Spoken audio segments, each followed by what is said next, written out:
Welcome to the 8672 podcast. I'm Chris. It's Wise. Peace. Back again, episode 5. Yes, sir. Alright. How was your week? My week was good. How was yours? It was good. What? Matter of fact, I gotta start off. First, I want to start off with this. It's Black History Month. I want to congratulate Philadelphia Fire Department Battalion Chief Lisa Forrest. She's the first black female to be promoted to that position.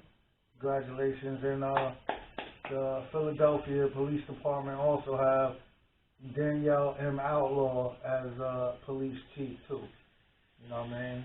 So that's two women in two high positions and two great careers. Mm-hmm. So, congratulations to those two. I'm not sure when the police chief was, promoted to that position, but I saw that before, between episodes or whatever. But I want to start off as far as the poll. The poll, no. The reason why I say that, I'm just gonna say this because somebody called me after you had put the poll out. I didn't know how to put it out, and I was doing what I was doing anyway. But somebody called me, and I don't know if they voted or not, but they was like, "Yo, what was the premise of the poll?"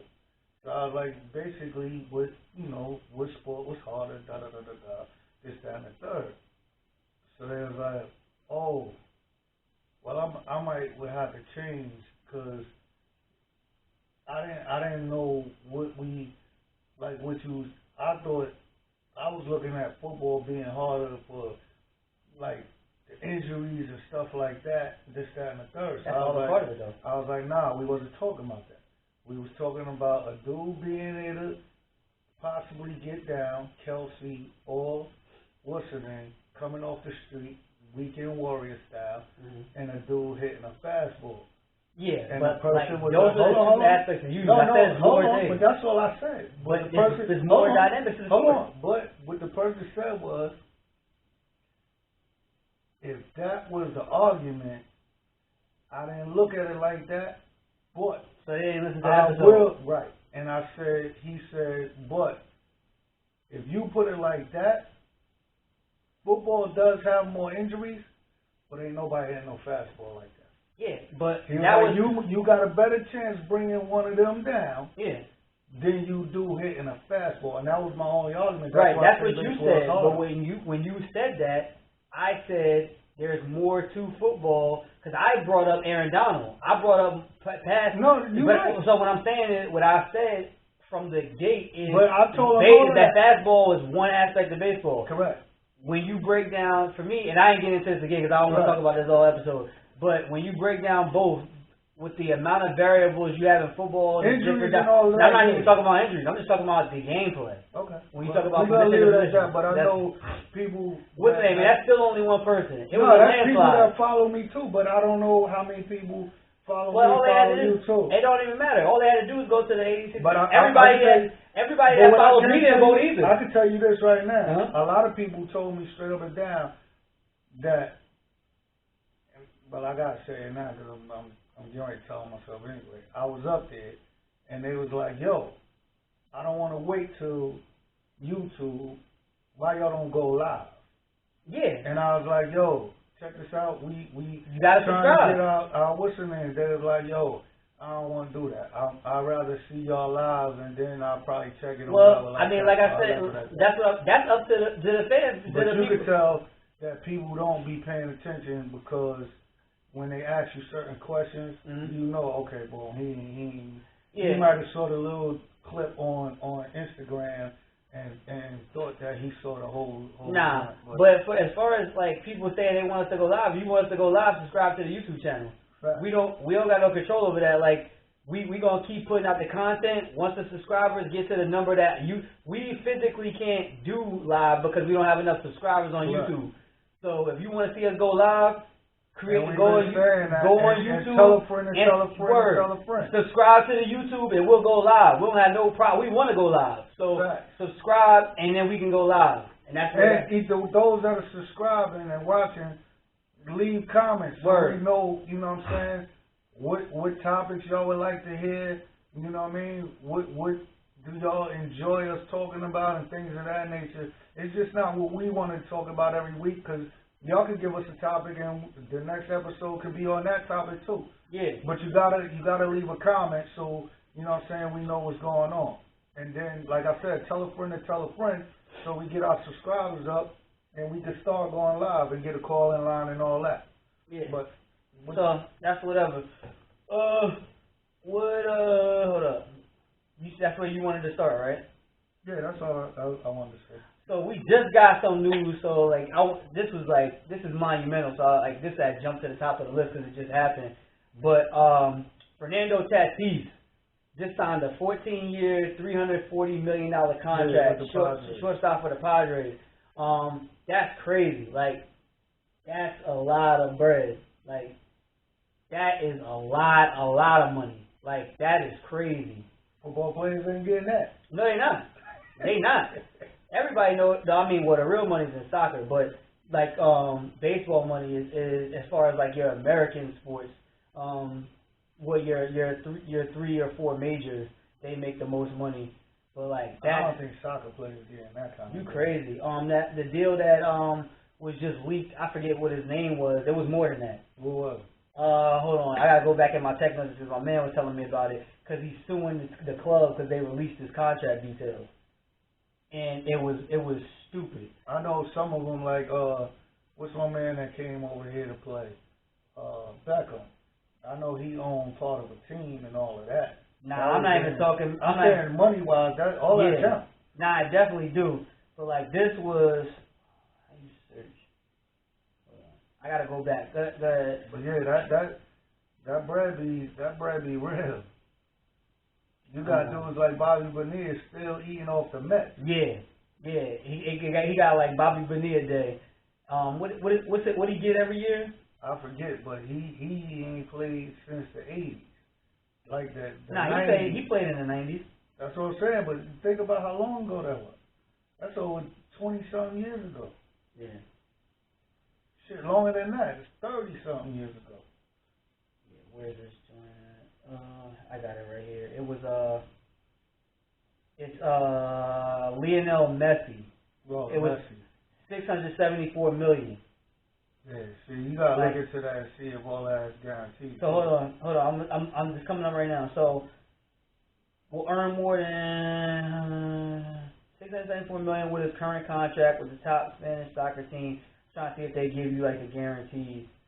I don't see any language for guarantees, but I don't want to No, we can't do it now. Yeah. We'll be able to come back. Yeah, next show with. That's double. But if it ain't guaranteed. Yeah. Because baseball or basketball money guaranteed.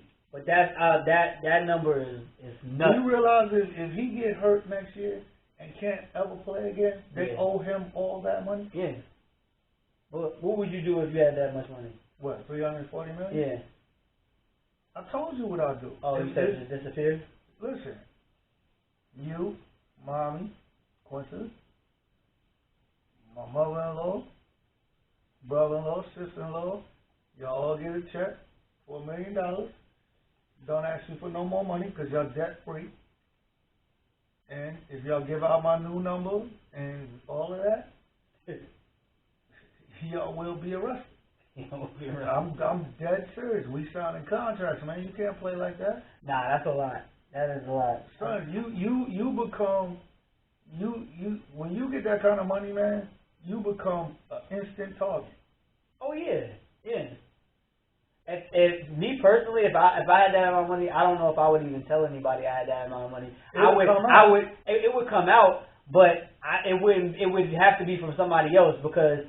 Like you just said, you named off the people that you would make sure was debt free. I would do that, but I still would never ever verbalize how much I had. Yeah, but the thing about it depends on how you get it. If you get it through sports, it's gonna come out. If Yeah, you get it through the lottery. I'm talking about us. Like, it wouldn't come through sports. We at this point, at this age, Then it would come from the lottery, or you made a hell of an investment. Yeah. And guess what? If you made investment wise, it don't have to come out. Yeah. Lottery wise, depending on what state you're in, it gotta come out. Yeah. But yeah, that's crazy. And I ain't gonna lie, I'll be nervous as hell. Nah, I would too. I wouldn't move though. Okay, you crazy than a motherfucker. I'm out of here. Nah, I would have multiple places, but I wouldn't like. I'm out of here. Where if you're in my neighborhood, and I'm keeping it real, I hung out in the streets. I did a lot of shit, but I'm telling you right now, I will have police on payroll, and I know one cop I will call immediately. Like, listen, I need you on my payroll for security. Nah, but you can have that. You don't have to sell your current house to have that. I ain't say you gotta sell it. I ain't say that I would sell anything. Yeah. I said I would move. Yeah. I wouldn't want a luxurious house like. Nah, I don't either. Like 10 bedrooms. Nah, I think that's bathrooms stupid. and stuff like that. Nah, but I would have a land, nice though. house. I would have a nice house. You know what I'm saying? Like now, a nice pool, nice backyard, enough rooms that all my kids are straight. Everybody got their own room, and guess what? That's it. But nah, man, I ain't staying nowhere where it would be easy access for somebody to be coming there, because guess what? Your security could get got to. Yeah. Like that whole Meek Mill and Tekashi 6ix9ine thing. Whack 100 said it the best. You got people that will call like, yo, such and such is, yo, he hit. Mhm. So now you get somebody that don't care. They come in there, your security getting shot, man. Yeah, but you're talking about a situation. I'm speaking more so from a situation where I'm not talking about like everybody know. Obviously, if you win the lottery, you on the news, you gotta move. I'm talking about if I came into that money and nobody knew, I'm not changing my movement to the point where people start to question like yo, well, how's he able to do that? Like I know where he works. Like he can't do that. Right, you know what I'm saying? Yeah. But then you gotta say you ain't getting up going to work with that kind of money. No, but you're not getting up going to work. So once you quit that job, somebody's gonna be like this. Oh, hey, wait a minute. How him and his wife, neither one of them working, but they can maintain that mortgage? Something happened. Yeah. But you still. Something happened where they can maintain. The people that would ask that question would be people that have to be around me often, right? It ain't gonna be. It's not gonna be nothing where like I'm broadcasting that. So like you really gotta be in my business around me like that to know that. You know how many people in your business right now that you don't know? Huh? They don't know about that? No. What I'm saying is, there's people that be in other people's business without the person knowing that they're wondering, and you ain't doing nothing.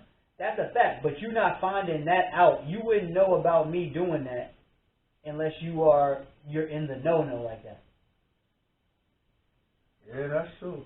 Depends. You gotta be somewhere close to my circle to know something like that. Yo, then that too. Like me, I ain't gonna lie. My circle will get so much smaller, and my circle's small as it is. Mm. You know what I'm saying? Because you can't trust people like that, man. You people that you deal with every day, like Jay-Z said, y'all cool because both of y'all broke. Mm-hmm.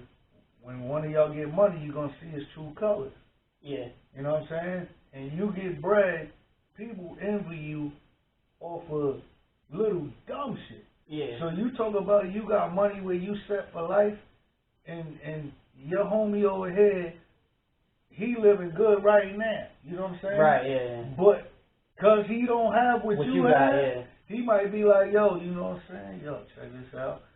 Yeah, you see, Like, I ain't gonna lie, I ain't gonna say no names, but I know a couple people that be like this, yo. You know what I'm saying? Wise came up. Yeah, come on, man. You know what I'm saying? I'm telling you. Nah, man, yeah, you know that stuff goes on. I don't know how Puff did it.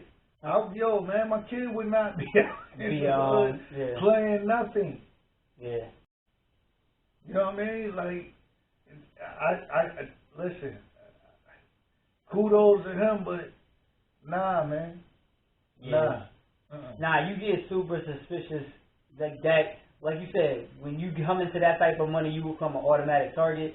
So yeah, your suspicion. Not even that. I've seen people make it, and the same people that was with them start hating. Yeah. But like and that dude from where? Where he from? I forget what country. Is he from DR? I'm not sure. I don't want to say. Yeah. Not the soccer player. No, I'm talking about the baseball player. I'm not sure. Hold on, I can find out. If he from DR, it could be a little different because they all go back. You know what I'm saying? And they be out there just like regular people. Mm-hmm. You know what I'm saying? They be playing softball and all that. It's regular to them to just go back home, and they build up, you know, the country. You know what I'm saying? Yeah. But even still, it's always somebody. Yeah, he's from Dominican Republic. Yeah. So you know what I mean? He probably from right over there by Santo Domingo on that side of the island where they all go back. You know what I'm saying? And trust me, they be out there. You walk past them like, yo, that's Chris. But you looking at them like they Chris, the superstar, but over there, they, yo, man, that's C-Kid. You know what I mean? Mm-hmm. They just sitting out there drinking Presidentes and Brugal, chilling, playing softball with flip-flops on, cooling. You know what I mean? But over here, that's crazy. Mm-hmm. Nah, but shout out to him. That's dope. That's right. That's some good money right there. Like I couldn't even imagine, yo. Sorry. I like for real, like, but more so than us now. Like I would make sure that people, like generations after, were set or already in motion to be okay. Like that's your like, kids. It shouldn't be no way. Your kids. Everybody in your family should be set. If like I said, you give everybody $1 million, they debt free. If you can't live debt free and build on that, I wouldn't say hell of a drug problem. Nah, it wouldn't even be like a drug problem. I think though, like it's just like when people win the lotto, most of them people be broke again. Like because like if you have let's say, but if you got a spending habit, right? There's people who got spending habits that's broke now, that live paycheck to paycheck, but they got spending habits. Mm-hmm. All that's gonna happen if you give them $1 million is that be multiplied by the amount of money that they spend. Right. You know what I'm saying? So like, if they take it the wrong way, like the person. Yeah, but I'm just saying, like if they got that mindset when you give them that money, they gonna take it the wrong way.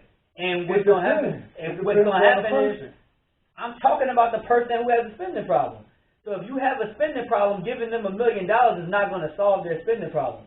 What they're going to do is spend up that $1 million, and they're going to be asked out again once they're able to spend it all. Now, if you got somebody and you give that $1 million to a person who's financially savvy and likes to save and things like that, they're going to be okay. Right. You know what I'm saying? But you like just giving people money don't solve their issues a lot of the time. Like it just magnify whatever you got going on. I will have a nice house. You wouldn't know that I was a multi-millionaire like that. I will have a nice house. You know my house is nice. My wardrobe will be extravagant. My shoes and my sneakers will be extravagant. And my watch collection will be good enough that I could go out and I could sit amongst, you know, the LeBron Jameses and all of them, have a nice watch. I like watches anyway. Mm-hmm. But that money will be in secure investments. Wouldn't be playing no regular up and down stocks. It would be stable where I'm collecting and living off that interest year to year, and that's that. Yeah. Like, you know what I mean? But you know, definitely, like we definitely can't say because we're not in that position. But I would say I would like to think I'm not somebody who really be caring about I don't like clothes anyway. I'd be like, we came into this world without clothes. We go without clothes for the most part. like I won't say I don't like clothes, but I'm more of a like be comfortable type person. So I don't think my wardrobe would be like crazy extravagant. Yeah, I'm saying Like, my wardrobe would be a bunch of hoodies because I don't go too many places. Yeah. But when I go out, you know what I'm saying, I'll be able to step out. Yeah. You know what I mean? I don't I don't ask for too much of stuff. Yeah, I think I would. My wardrobe would be like to where I'm comfortable in any room. That's how I That's would what put I'm it. saying. Yeah, and then. But I'll still be, and see, the reason why I know I'll be like that, because I've seen dudes that have money that you be like this. Yeah, like they just look regular. Not even just regular.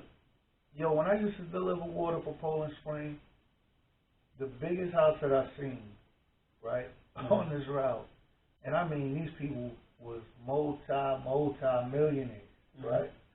Diana Ross's house it took up, no lie, it took up maybe 4 blocks, right? Now that was the biggest house in this. You had to go through a gate and then you up in the neighborhood, right? But everybody else, nice houses, you know, pools. You knew they was rich. Yeah. But their driveways, Honda Civics, Toyota Camrys, stuff like that they drove every day. Yeah. But when they open that garage, you feel like, oh. Yeah. You know what I'm saying? They got that for when they go out with their husband and their wife, you know, whatever, they going out, they chilling. You know what I mean? And that's how you keep money like that. All that jewelry and all that stuff, that's why people go broke. And like they said about the person in Michigan that won, they didn't claim that ticket right away. They went and found a Charles Schwab or somebody and started talking to investors on where to put that money so they could live for the rest of their life off that money. Yeah, that's dope. You know what I mean? Yeah, I would. Trust me, you will have. Well, I know. Growing up in Mount Vernon, it'll be people like this, yo. No, I mean I'm not disputing that. You're absolutely. You got people right now. I'm on disability. You feel me? You got people right now that be like, yo, why you don't be coming up here? Yo, you just stay down there. Yo, where you live at? Yo, I came through there. No, nah. You know what I mean? It's Corona, man. You know what I mean? You definitely, like, your movement's got to be a little bit different. Totally different. Yeah. So. You know what I mean? And guess what? All that, yo, I'm coming through Georgia and all that. Listen, man, I'm flying into Georgia. I'm coming to your crib. Pew!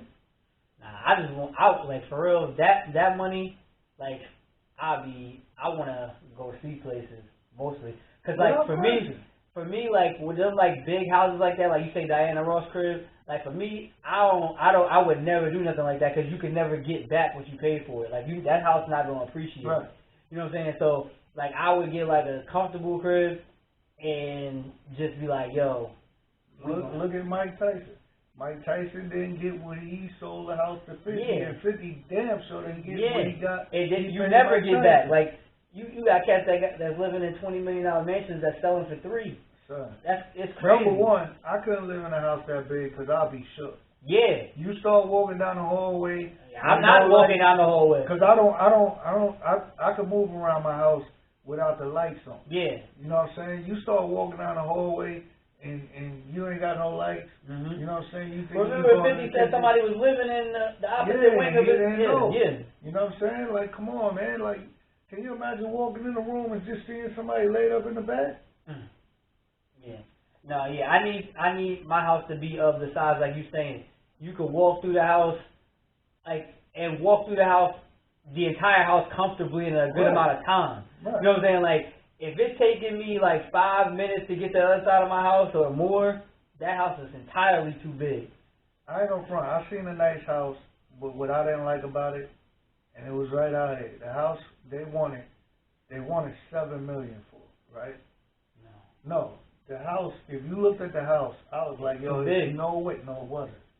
No, it was not. This was the crazy thing about it. I was like, yo, there's no way this house goes. Was it at a Royal? No, it was. Nah. The only thing I didn't like about the house, it had a nice pool area. You could sit about 200 people in the backyard. Like, you gotta have a nice cookout. Everybody. 200 people in the back. I'm saying, no. What I mean by 200 people, I mean, like, if you had like if you your in-laws and yeah, your family, everybody could be out there and sitting comfortably. We not hosting and all 200 that. people. I know. But I'm saying, you know what I mean. I know what I'm saying. What they had was a tennis court, right? But the tennis court was off the pool area, like you had to walk off, and it was like another little house. And I was like, see, you don't need that. And it was, like a pool house? It was no, this shit was like, it was a smaller version of the house. You know what I'm saying? I was like, see, that they didn't need that. But the house itself only had 6 bedrooms and 7 bathrooms. That's too much, man. 6 bedrooms. Shit, I need it. Nah, I don't want that much. I think at most, right? Think about it. 6. Think about what I got right now. I know, but I'm just saying. I got 4 in me and Shauna's room in both. You think about it. That's 5 rooms for just the kids. Yeah, and my bedroom, that's 6. Yeah, okay. Everybody got for their own room. For your size of family, you know what I'm saying? Now after that, for my size of family, right? No, right. But you say that now, till you start having more kids, then you be like, yo, I need more space. No, I won't, because what's the name? What's gonna happen is get them in, kick them out. I'm just playing. But I'm not playing. What's the name? But you can't have boys rooming with girls. No, I'm not doing that. So you're gonna need more space. Maybe. You know what I mean? Maybe. It just seemed like when I think this, I would have to see the house to see like. No, the house. I'm telling you, I looked at the joint, and the first thing that came to my mind is, what makes this worth $7 million? I'm telling you, they gotta be on oil. Yo, I don't know what. Where was that? I forget. It was somewhere over in Middletown. Yeah, that's crazy. It's probably on a chop tank. It might have been. But I'm telling you, it was like, I looked at the crib, looked inside, everything was like, it was like a regular house. How many acres is it on? That I didn't pay no attention. Probably like 175. Nah, it was less than that. It was nice property, but yeah, that they got some acreage over there. But they could have had like, instead of the tennis court, I probably would have made it a basketball court. Yeah, you could switch that easy. You just take the joints out of the ground. But the house, you would have had to knock it down. But I was like, yo, if it wasn't laid out like the house, you could have had a nice man cave off of that. You know what I'm saying? That's nice. That's been a man cave. You're away from the house. That's probably what it was, or something like a pool house. Like It wasn't a pool house because it wasn't near the pool. No, did you see the inside of it though? Yeah, it wasn't. It was like an extra house. Okay. So maybe they used that as like a guest house and rent it out. I don't out. know, but that shit didn't need to be there. And that house, it did not look, you know what I'm saying, worth $7 million. I like the style of house that I like. I like the like California style, like the modern, like that box. I love that, like that box shape, and then I love like the glass door garages that they be having out there. And I'm not like an outdoorsy person, but I like how like some of their houses, like the ones that back up or like that are in the woods, that's just like all glass. That joint is so dope. So where like you just like your walls, you looking out into the trees. That's hot. That's hot. But invites people. I understand what you're saying, and that's why I said I'm not the most outdoors person, and it's crazy that I like that, but I like the look of it. I don't think I could live in it, but that's my favorite style. And like the retractable like living room, that's something I do want. That's like bucket list, where you got like the glass wall, and you can put that joint on the track and just open up and just be open air. But I also don't like bugs. Like if I'm eating and flies and stuff is coming around, like that annoys the hell out of me. Yeah, but it depends on where you at. You ain't gonna have that. Yeah, but if we in Delaware, you gonna have that. I'm not living in Delaware with that kind of bread. Yeah.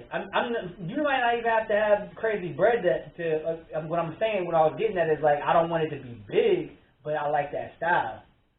You know what I'm saying? You know where you gotta go and you see shit like that? DR. We rented a house in DR. Only, I think 2 bathrooms had shower curtains. It was like the modern. Oh yeah, that's dope.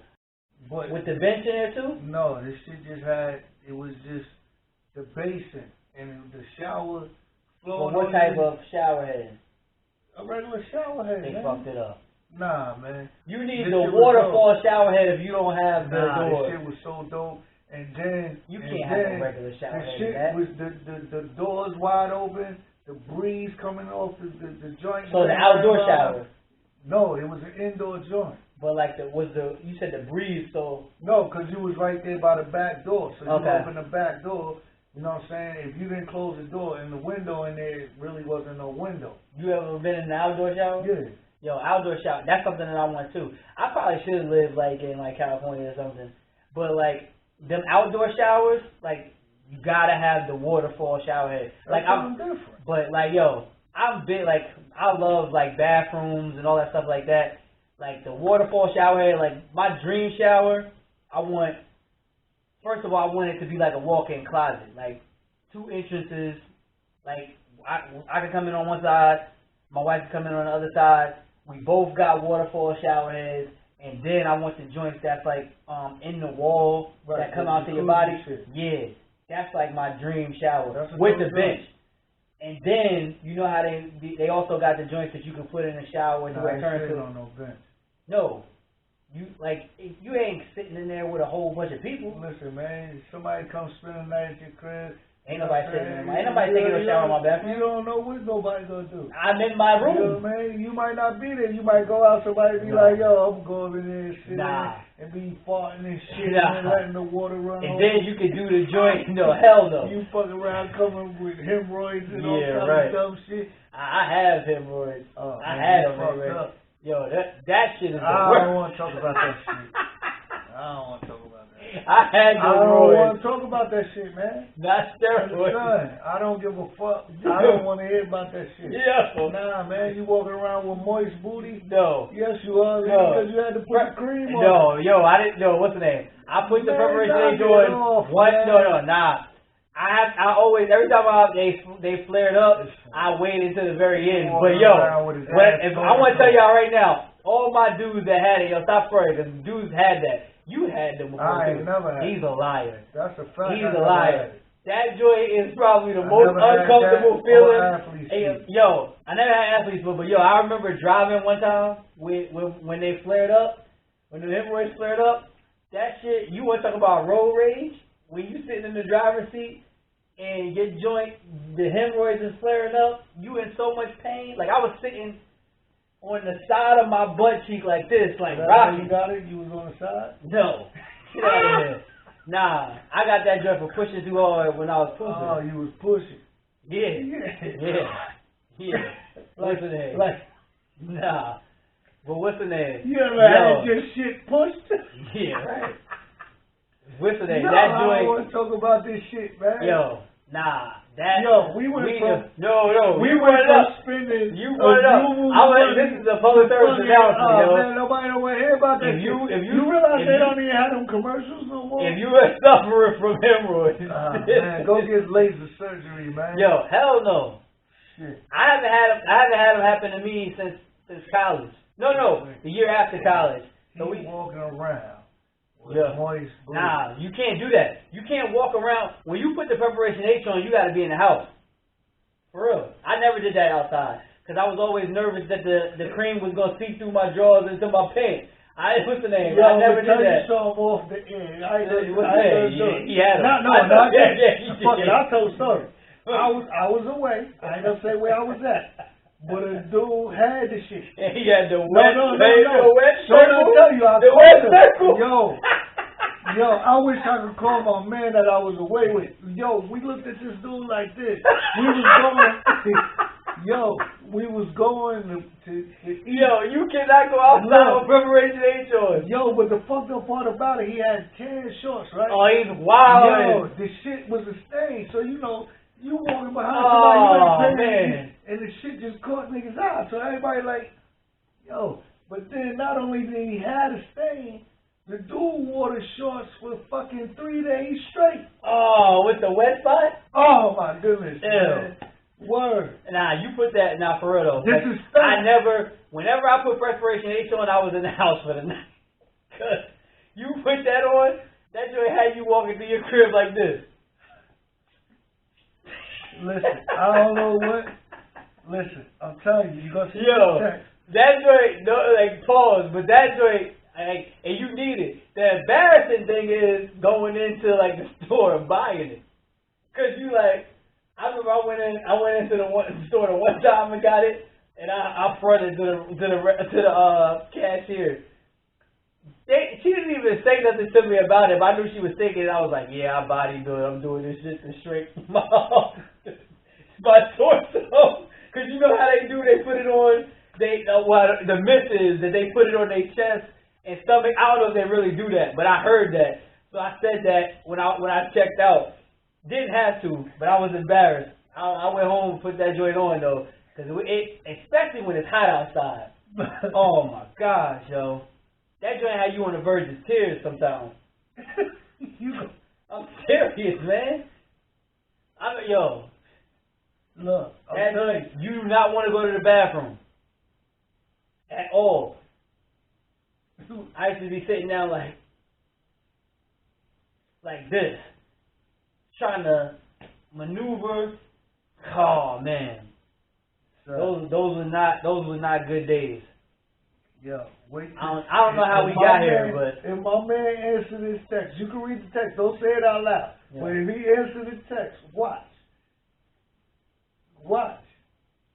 Don't say where we was at. But he gonna answer. Yeah. Yeah. Word. That's crazy. Nah, you not thinking straight. Like, for real, like, whenever I put that on, I was in the crib for the night. I was not coming out. And if I came out after that, I was washing that off.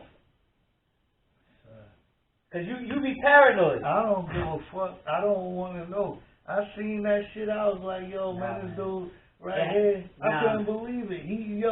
Nah, shit happens, literally. Like, that was, that stuff is painful, y'all. Fuck that. Let's change the subject, man. Alright, what you want to talk about now? You saw Trump got acquitted? Yeah. And then he flipped on, and he got acquitted because McConnell, didn't vote for him to get the charges, but then he flipped on McConnell. What was your take on that? Man. Oh, you still don't pay attention to it? Nah, I got the update that he got acquitted. It wasn't surprising to me, and I just was like, whatever. He said that? What is that?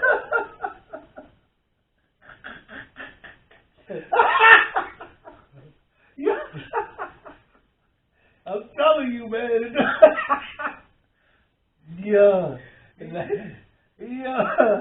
Nah. You see what he was called, right? Nah, man. But now with the Trump joint, like I said last week, with him, he's out of office. I wasn't surprised that he got acquitted because I know they want him to run again in 4 years. So I mean, it's not like I said after the first episode after the inauguration. Like, this is something that we're gonna have to deal with again in 4 years.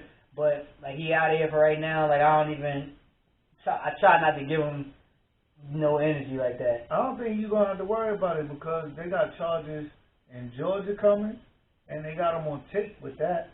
Yeah, I mean, and you got the charges. I just don't get. I don't think none of them going. I just don't get my hopes up in regards to it, or like, really, like I said, I don't give them that much energy. Like, man, I like watching the news, man. I don't. I guess because I'm older now. Yeah, I mean, I don't like the news at all. Ain't nothing else to watch. It's not, but I don't. I mean, I really don't watch much TV besides, like, if I'm watching TV, I'm watching a show on Netflix pretty much. But like, live TV, if it's not sports, I'm really not watching. But like with news, I don't like watching the news because wherever you watch the news, it's not unbiased news. We don't have unbiased news in this country. Right. You know what I'm saying? So that's why I don't really enjoy it, because it's like, I'm always questioning like if this is the full story. Because depending on your source or where you get it from, you can. That's why you look at both sides. Nah, you do, but it's exhausting at the same time. It's like, yo, like I gotta read the same story 5 times over, and then from those 5 different takes, determine what I think went on or what's going on here. It's exhausting. You know what I'm saying? So I'm not advocating for people to not watch the news if that's your thing, but I also think that the news plays a large part in like our mental makeup. So like you take in the news all day long. If you watch the news all day long, like when we first went into quarantine, I was paying attention to the news for like a good week and a half. And what I noticed was that my mood was different. Because when you watch the news all day long, rarely is there like any feel good about it. Like if you watch it all day long, a lot of it is negativity because that's what people want to see. Mm-hmm. And what I noticed is that like my outlook on life in general was negative. So I was like, I can't sit down and watch the news all day long. I can't do that. You know what I'm saying? Like I gotta watch stuff that makes me laugh. Like I'm somebody who likes to laugh all the time and things like that. I have updates on my phone that come up with news and I pay attention to that. But like as far as like sitting there and just having that on, like it just made my mood like. But that's where the comedy come from, the news. Nah, I don't be laughing. When you watching and you watch how they report on it, excuse me, and you watch, say you watch a Democratic channel, and they gonna give you the Democratic side of the news. Then you watch the Republican side of the news, and all that shit to me is comedy. Yeah. Because they not gonna see the same thing the same way. Then you gotta start looking at people for what they are. All it is regular life. You can go right out here and have a conversation with somebody at Friendly's or the grocery store, the bank, or whatever. Depending on what their beliefs are, they're gonna tell you, and they're gonna be steadfast in what they believe in. Mm-hmm. You know what I'm saying? And they could be totally wrong, but because they believe that, you know what I mean? So you gotta take people for what they are. No, that's a fact. You know what I mean? So I don't understand why you engulf yourself in that all day long. No, not all day long. But what you do is you watch the news, so you be current on current events, so you know what's going down, what's coming down the pipe, and all of that. So you clear on what's going on. Now, if it's a story that means that I got to turn to this channel to get their take on the same story, then I'll do that because I'm interested in knowing what's going on and what they're trying to do with us. Like this whole vaccine thing, that's important to me. Yeah. You know what I'm saying? Because now you misunderstand what I'm saying though. I'm not saying ignore what's going on in the world. Like I said, on my phone, I have news updates that I have my phone set to give me based on networks. What I'm saying is I'm not going to have that on my TV and watch that all day long. Now, current events and things like that, I'm always looking at that. When you say all day long, what do you mean by all day long? I'm just saying, take all day long away from it. I don't want to sit down in front of the TV and just watch the news. Like, to me, it's depressing. And I mean, and maybe that's just me. I would rather read the story than watch the news and hear them report on it. See, my whole thing is, I like laughing and joking, and everybody know that. And I take stuff out of the news that I find funny. Like everybody, like in the beginning, like you said, everybody used to be like, "Yo, you watching Donald Trump?" Yeah, because he's hilarious, and I want to know what he's telling these people in case these people decide they're gonna try this shit on us. I know what's going on. Yeah. You know what I'm saying? Opposed to somebody going out here blind and don't have a clue as to what's going on and what somebody might be thinking.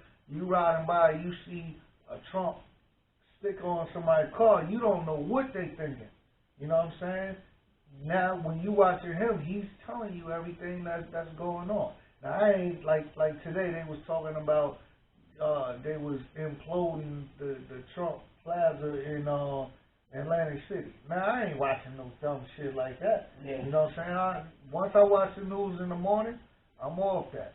You know what I'm saying? And I watch a little bit of everything, but I can't just keep watching Sports Center all day. When you look at First Take and you look at skipping them, they talk about the same thing on the. Yeah. They like the too. Yeah, but I don't watch them take, either. First take, I'm gonna talk about one team. Skipping them only talking about the Lakers for a whole 2 hours. They might go to different things, like they went to Dak, you know what I'm saying, for a couple of hours, for a couple of... Yeah, I used to be able to watch all of the sports shows too, but I can't do that now either.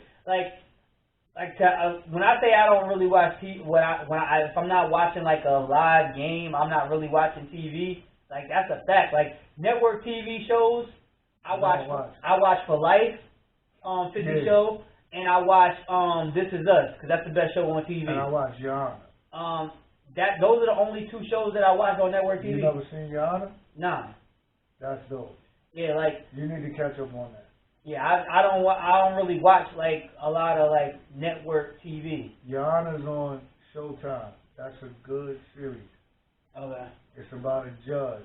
Well, I'm talking about, like when I say network TV, I'm talking about, like, ABC. Oh, I don't watch none of them. Yeah, so like... For Life is the only thing I watch. Yeah, so like that's ABC. Other than that, I'm watching animals. Yeah, like, I don't... Like Discovery and stuff like that? I like Discovery and Channel. I watch sports. That's it. But I watch, like, Discovery stuff I watch on Netflix. Like, because they'll have them on there. But, like, I don't know, like, TV, like the sports shows. Like you said, like, you'll watch multiple shows and they talk about the same thing, which is crazy because when I was younger, I could literally watch SportsCenter all day long and it was the same show every hour. It still is. Yeah. So, like, I just can't do it no more. And you know what's funny? SportsCenter is like the radio. You watch it long enough, you know exactly what time they're talking about. Yeah, yeah. You know what I'm saying? Like radio, you know at what time, what block in the hour they playing the same songs over and over again. But I think it's just like kind of like the evolution of where we are as people though too. Like we more busy. It seems like we're busier. Not saying we getting more things done, but we are busier than we were like in the 90s. It's just so much thing. Like everything is like you need it quick. That's all. Like we got these phones and all of the. A lot of the times, like in the 90s, when you watch SportsCenter, when you was watching SportsCenter, that was like the first time you heard the stuff that they were talking about. Like if you got a smartphone, a lot of the times you get the news the same time that they start reporting it on TV. But see, it was different for you in the 90s because in the 90s we watched SportsCenter because we was outside all day. We missed the game, so we caught the late SportsCenter. Yeah. You know what I mean? We but even on, that all day. But I was saying this the other day, like during like football season, like I would get up on Saturdays and like I would watch the early SportsCenters all the way till 10 a.m. when College Game Day came on. Then I would watch College Game Day from 10 to noon till the first football game came on. You know what I'm saying? Like when you think about it, as a kid, you really ain't got much freedom of how you want to move around. But I'm like, I probably was up at like 6:30. So let's say 6:30 to noon. That's 5.5 hours. I'm just sitting watching the screen. I can't do that. I think like now like that would drive me crazy. I got ADHD. Me too. Like undiagnosed ADHD. Like I can't sit there. Like I don't understand like how I did it as a kid because it was worse as a kid. But like that just shows you like how interested I am in sports. But like now, like I think about like, oh shoot, I can get this done. I can get that done. Like I'm never sitting still until like the very end of the day. You know what I'm saying? Nah, man, I can't do that. Like that's a long time. Like you start like thinking about the hours that I would spend watching that stuff. And that's probably why now I can't sit and watch like the news and things like that. Like, cause I feel like I'm sitting still. I'm just like, yo. News is only an hour. I can do that. If that. Yeah. You know what I mean? But nah, can't do it. Nah, man. I'll catch whatever I need to catch right here, and I can control when I wanna see it and what I'm interested in. We also had, I think it was announced after our last episode, the Hall of Fame class. Yeah. So I'm gonna just give the names or whatever. You let me know how you feel about the class. I got my opinions in this class. But we had 8 people. So we had player-wise, we had Peyton Manning, Charles Woodson, Calvin Johnson, a.k.a. Megatron. You had John Lynch, Alan Faneca. Drew Pearson was the senior inductee. He finally got in. Bill Nunn was inducted as a contributor, and then Tom Flores was inducted as a coach. Tom Flores should have been in there. Yeah, that's why I knew you. He's the only coach, and now we got to get Plunkett in there because they're the only coach and quarterback from that era to have multiple Super Bowls that ain't in So for the people that don't know, expound on what you're saying about Tom Flores. Tom Flores he was the first minority coach to win a Super Bowl for the Los Angeles Raiders. Right. You know what I'm saying? But he was Spanish. He's Spanish. But for that era, every coach and every quarterback that won multiple Super Bowls in that era, all of them in the Hall of Fame. Mm-hmm. But those two, him and Plunkett, they wouldn't give it to him. Now, as far as Drew Pearson, me personally, didn't think he belonged. You know what I'm saying? Peyton Manning, yes. Charles Woodson, of course. Who else went? Megatron, yeah. And you got John Lynch and Alan Faneca. John Lynch is borderline to me. I don't think he was. I just don't think he was that much of a game changer like that. He hit hard and all that, but I don't think he was Ronnie Lott. Nah. You know what I'm saying? I don't think he was somebody else that comes from the Raiders, and I don't mean to be Raider biased, but you know what I'm saying? I don't think he was Jack Tatum either. You know what I'm saying? But you know, it is what it is. You know what I'm saying? Congratulations to them. You know what I'm saying? Faneca, he's the old school guy. You know what I mean? But you know, and I'll be honest. I think T.O. got a real beef, and him saying that he's not going, I'm not mad at him. No, I 100% support but T.O. People are trying to make it a personal thing. Nah, but it is personal. No, it's personal to him, not to anybody else. Yeah, right. But like, so I agree with T.O. with him not going, because he should have been first ballot. That is personal, and I think it was done purposely to try to belittle him, because nothing. When I say personal. No, I know what you're saying. I'm just saying. Randy Moss had approached him. I know about it. I know. You know what I'm saying? But what I'm saying is, and I was going to get to Moss. Like, I like Moss, but if Moss is going to be a first ballot Hall of Famer, you cannot say that T.O.'s not, right? Because you just didn't like T.O. But from an actual legal standpoint, T.O. never had any issues. You know what I'm saying? And he never got in legal trouble while he was playing. You know what I'm saying? So I'm trying to think, where Randy Moss at? I'm not 100%. I don't 100% remember, but I know from an image standpoint, from I know we had issues prior to. He had issues in high school, like AI. Okay, so maybe he didn't have any. I don't remember nothing in the league. So if he didn't have any issues in the league, I take that back. But my point still stands. If he's a first ballot Hall of Famer, T.O. is too. Yeah, but you gotta admit though, and I agree with you. So right now I'm just being devil's advocate. If you want to call it devil's advocate, I was looking for a better word, but T.O. did way more things and was a problem in the locker room, and everybody said that. But you also everywhere he went. Yeah, but what I'll say on the flip side of this, as somebody who is a T.O. advocate, everywhere, every situation that he had issues, right?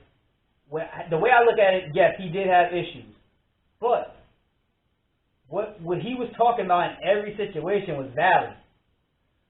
And it was truthful. But hold on, let me stop you there, because I'm gonna give you a scenario that if what you're saying is true, this is where I say sometimes the best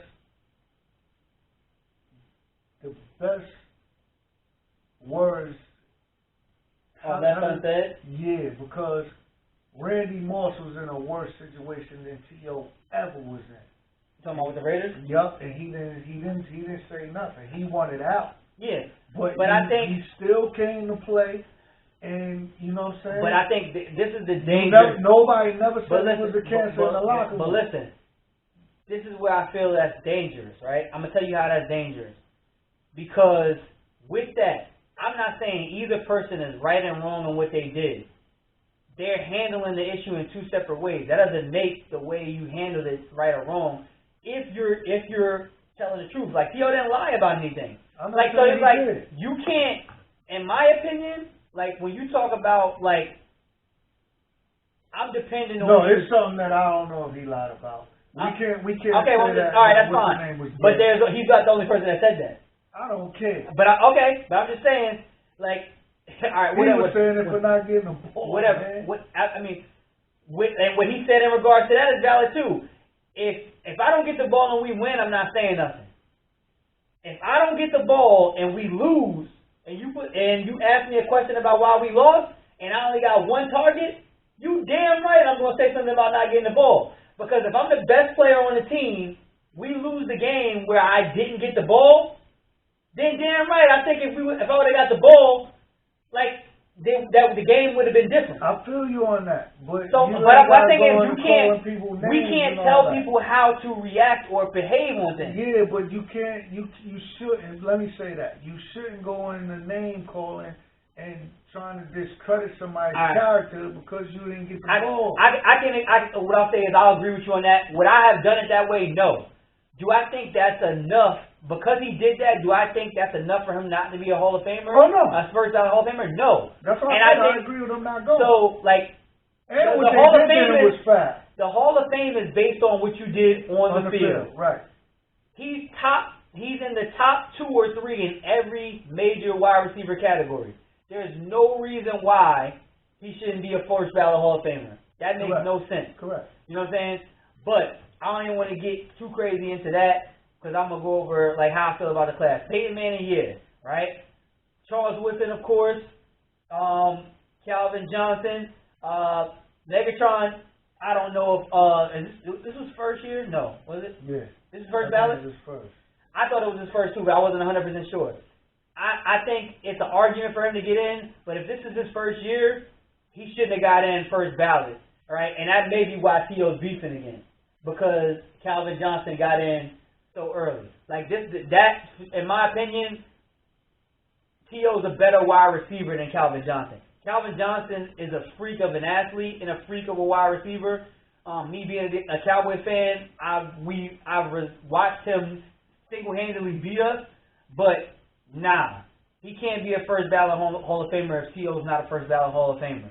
John Lynch should not get into the Hall of Fame until Darren Woodson gets in the Hall of Fame. For Darren Woodson to not be a Hall of Famer, I don't understand how John Lynch is a Hall of Famer. That's dead serious. Look up their numbers. And if you look at it, if you in any category, any statistic, Woodson is better than John Lynch, and he has more Super Bowls. So what are you basing John Lynch being a Hall of Famer over Darren Woodson? I said I don't think he should be there, but Super Bowls shouldn't count. But what I'm saying is that's the things that they discuss when they talk about Hall of Fame. What I'm saying is if you go off, that right there. All right, so take Super Bowls out of it. If you talk about the statistics that they've put up as a safety. No. But what I'm saying is you're right, and that goes back to what I'm saying about Jim Plunkett. Mm-hmm. You got a guy that won 2 Super Bowls in a harder era to play in, and Eli Manning's going in the Hall of Fame. Yeah. And I ain't saying I think. You heard what I said. He's going in the Hall of Fame. Yeah. You know what I mean? Mm-hmm. But John Lynch, I just think, like I said, I don't think he was a contributor like that. He was not Ronnie Lott. It's a whole bunch of safeties. I don't think he was, and I'm not saying that this guy's a Hall of Famer, but I don't think he was as good as my man from the coast, Bob Sanders. Yeah, Bob Sanders, that was my favorite safety in the NFL at the time. Yeah, because y'all the same height. Y'all get on the kitty ride. Yo, that was my man. That was my man. But he was an animal. He was nice. Now, I would put him and like John Lynch about the same. If you asking me, Bob Sanders was better. Why? Because he was smaller?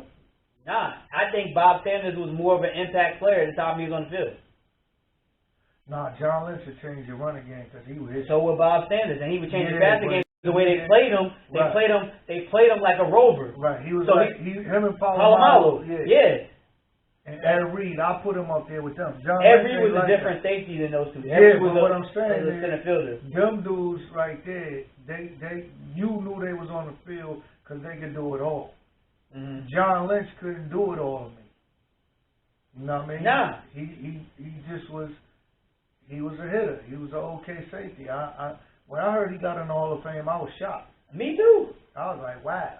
And then I got pissed. Why? Because my man Darren Woodson ain't in there. How many years was he up for? He left the league in 2003. What is it? Was it 6 years after? I think so. Yeah, so he's been up for it since 2009. Hold on. When did Peyton Manning come out? I don't know. It can't be 6. Because Woodson played with us. It's been 6 years since Woodson left? He was in Green Bay. No, he came back to us. Remember, because he never picked Peyton Manning off. That was the one quarterback he never picked off. And he picked him off against us. Against Denver. He picked him off twice in that game. But, I don't know. John Lynch ain't a Hall of Famer to me. This shit is ridiculous, man. What? This dude, alright, so let's go. I'm looking at their stats, right? So Darren Woodson, in Darren Woodson's career, he played from 92 to 2003. He had a combination of 967 tackles, right? Mm-hmm. John Lynch had... And I'm not being... No. John Lynch played from 93 to 2007. Alright, I need the average because John Lynch played more years. He had, he played, 15 years. He had 1,059. So 1,059 divided by 15. So that's average of 70.6 tackles a year. Alright. Darren Woodson had 967 in 11 years. But that might be why. He played more time. He played more years than him. But you got Calvin Johnson getting in right now. Calvin Johnson played, 6 years in the NFL? I don't know. He didn't play double digits. Ballot, yeah. He didn't play double digits. Like Darren Woodson, that's an 87 tackle a year average, right? You go to forced fumbles. Darren Woodson had 12 forced fumbles in 4 less years, right? 12 forced fumbles. John Lynch had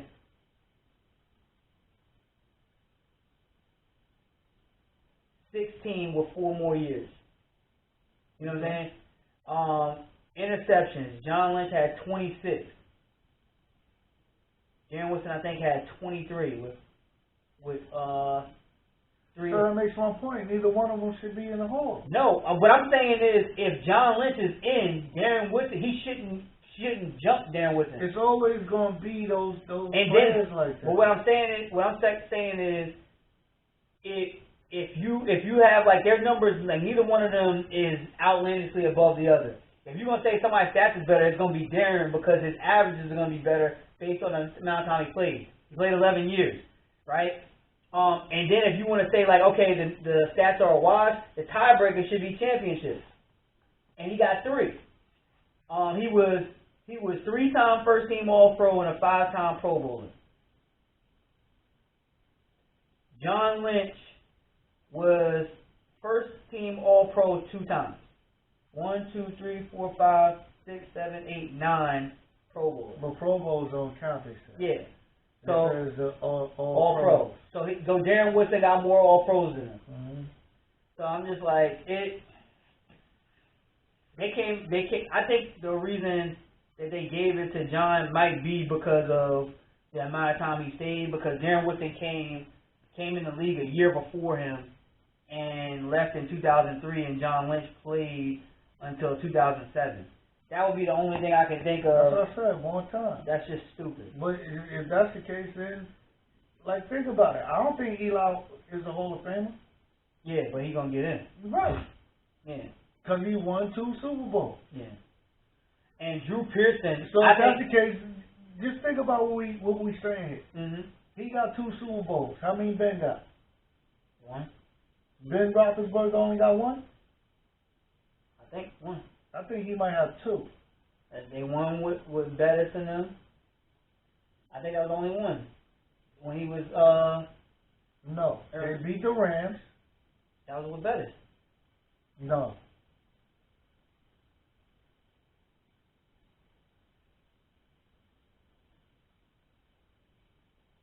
No. Oh, 2. He got 2. So is he a Hall of Famer? I wouldn't say so, but he's going to get in. You don't know that. You don't know that. Drew Brees got 1. Yeah. But he's going in. Drew Brees going in, yeah. Now, who else got is on that line with them? Phillip Rivers. He going in the Hall of Fame. He ain't got none. Phillip Rivers not getting in the Hall of Fame. What? He not. Okay. What's going to happen? Because it's going to be either him or Romo. Because they got the same number. Seriously. Phillip Rivers don't got no playoff wins. Romo is not a Hall of Famer, man. If you saying Phillip Rivers is a Hall of Famer, Romo's a Hall of Famer. Romo's numbers are better than Phillip Rivers.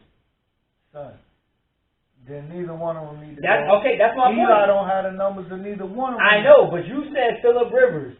I think he's going. If Phillip Rivers is a Hall of Famer, Romo's a Hall of Famer. I don't think. You know why I don't think it would? Because I think Romo had more to play with. Are you serious? Yeah, he had Dez in his prime. No, I mean, at the end of Romo's career, though. The majority of Romo's career was with nobody. He had T.O. for 2 years, but, like, that's what the argument would be from Cowboys fans. Like, yo, y'all don't give us nothing. Question. If Romo's a Hall of Famer, is... I didn't say Romo's a Hall of Famer. All right. Let's say both of them go. Yeah. Donovan McNabb would be a Hall of Famer, yes. Is he a Hall of Famer now? No. No. Are you serious? Yeah. Okay. I think he is. I don't think so. He went to 4 NFC championships and went to guess 1 what? Super Bowl. Ain't nobody else did that. Huh? You right. What's his name? Buffalo went to 3 AFC championships and went to the Super Bowl. All of them is there. They went to the Super Bowl. They went 3 times. Yeah, he went once. He played against better teams. Who?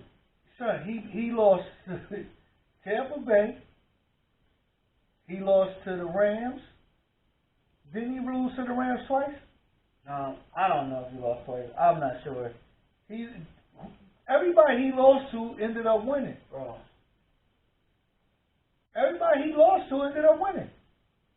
And the Bills lost to the Cowboys during that No, I'm talking about everybody he went to the championship against. I mean, if you think he's a Hall of Famer, that's fine. I don't.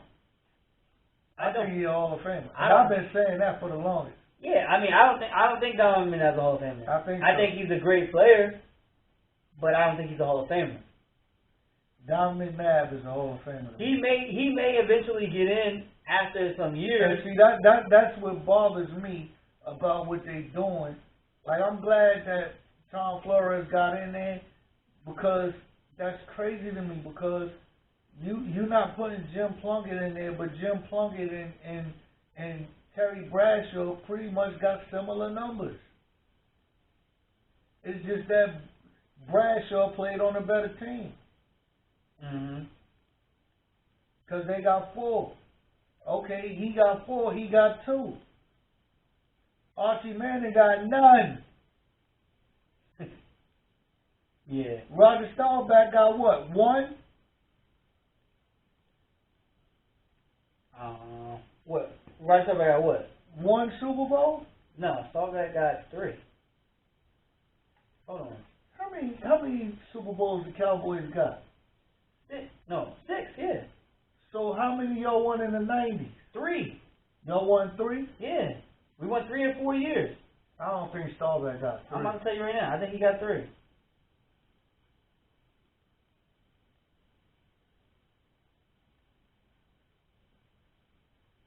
Two. Okay. He went to 4. and he won. So who y'all won? Who y'all won the other one with? Y'all don't have 6. No, we got 5. Yeah, we got 5. Staubach got 2, and Aikman got 3. Right. Yeah. Right. Yeah. So Staubach has 2 though. Tom Brady got more than y'all. He got more than everybody. He got more than everybody. I mean, he was a part of the team, the only team that Phil's got 6 too. Yeah, them and San Fran. No, San Fran don't have 6. San Fran got 5 too. The Patriots got 6. Yeah. Patriots got 6. Steelers got 6. San Fran and the Cowboys got 5. Damn, we got 3. Yeah, we about to have 6 though. Once they give Dak that 40. Like they said today, he shouldn't get 40. You crazy? He shouldn't. He's not better than Russell Wilson, but he should get about 37. Let me read this tweet that I saw today. He should get about 37. No, hell no. Hell no, man. These people. Who's the top quarterback right now? Like the top eight is Mahomes. Is it Mahomes or Watson? It's Mahomes. Mahomes and then Watson. And Watson, yes. I'm gonna read you what they said. And this I agree with. Because like I said.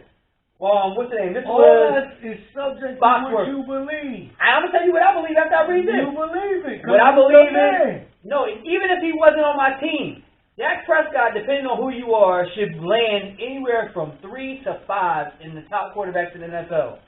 Dominique Foxworth said there are only 4 quarterbacks in the NFL that are better than Dak Prescott. His list: Patrick Mahomes at 1, Aaron Rodgers at 2, Deshaun Watson at 3, Tom Brady at 4. My list would be Mahomes at 1, Aaron Rodgers, Tom Brady, Dak Prescott, Deshaun Watson. That's my list. Dak Prescott falls at 4 for me. How you say he's better than Watson? How is he not? Yo, tell me what Watson had that y'all didn't have. What do you mean? He had 1 receiver. Okay. No running game. That's not true. Who he had? He had running back by committee. Running game means the yards that you run for in a game. I'm not talking about you don't have to need a bell cow running back. What I'm saying, you don't have a bell cow running back. That helps out a lot. It does. What does us getting hold on. Okay. We had running back by committee. Okay. And Derek Carr's numbers was okay. The Patriots won a Super Bowl running back by committee. Yes, they did. Multiple. They won by defense though. Their defense. And you told me that was true. That wasn't true. And so did the Texans. And cheating. So did the Texans. The Texans had a great defense when they were winning. I don't think they had a great. Yes, they did. I don't think they. Their defense. When Romeo Crennel had that defense, they was great. They were in the top 10 every year. I don't think they was great though. Tell me what Watson does that Dak can't do. Forget all that. What does Watson do that Dak can't do? Has Dak ever threw for more yards than Watson threw this year? This year, Dak threw for 4,900 last year.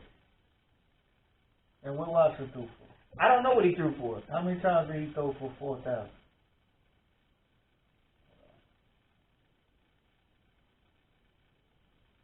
I think Watson is one of the top quarterbacks. I think he's better. I just said he's at 4. I think he's better than Dak though. Nah. I mean, it's wishy-washy. And what I'll say is this, like, whether you think Dak is better than him or not, right? So let's just say Dak is 4 and Watson's 3. I mean, no, Dak is 5 and Watson's 4, right? You think he's better than Russell Wilson? Hell yeah. Yes. I don't see that. Yes. Me personally, and let's say, okay, fine. If you put Russell Wilson there, put Russell Wilson in front of him, that still puts Dak at 6. Right. No, that still puts him at 6, right?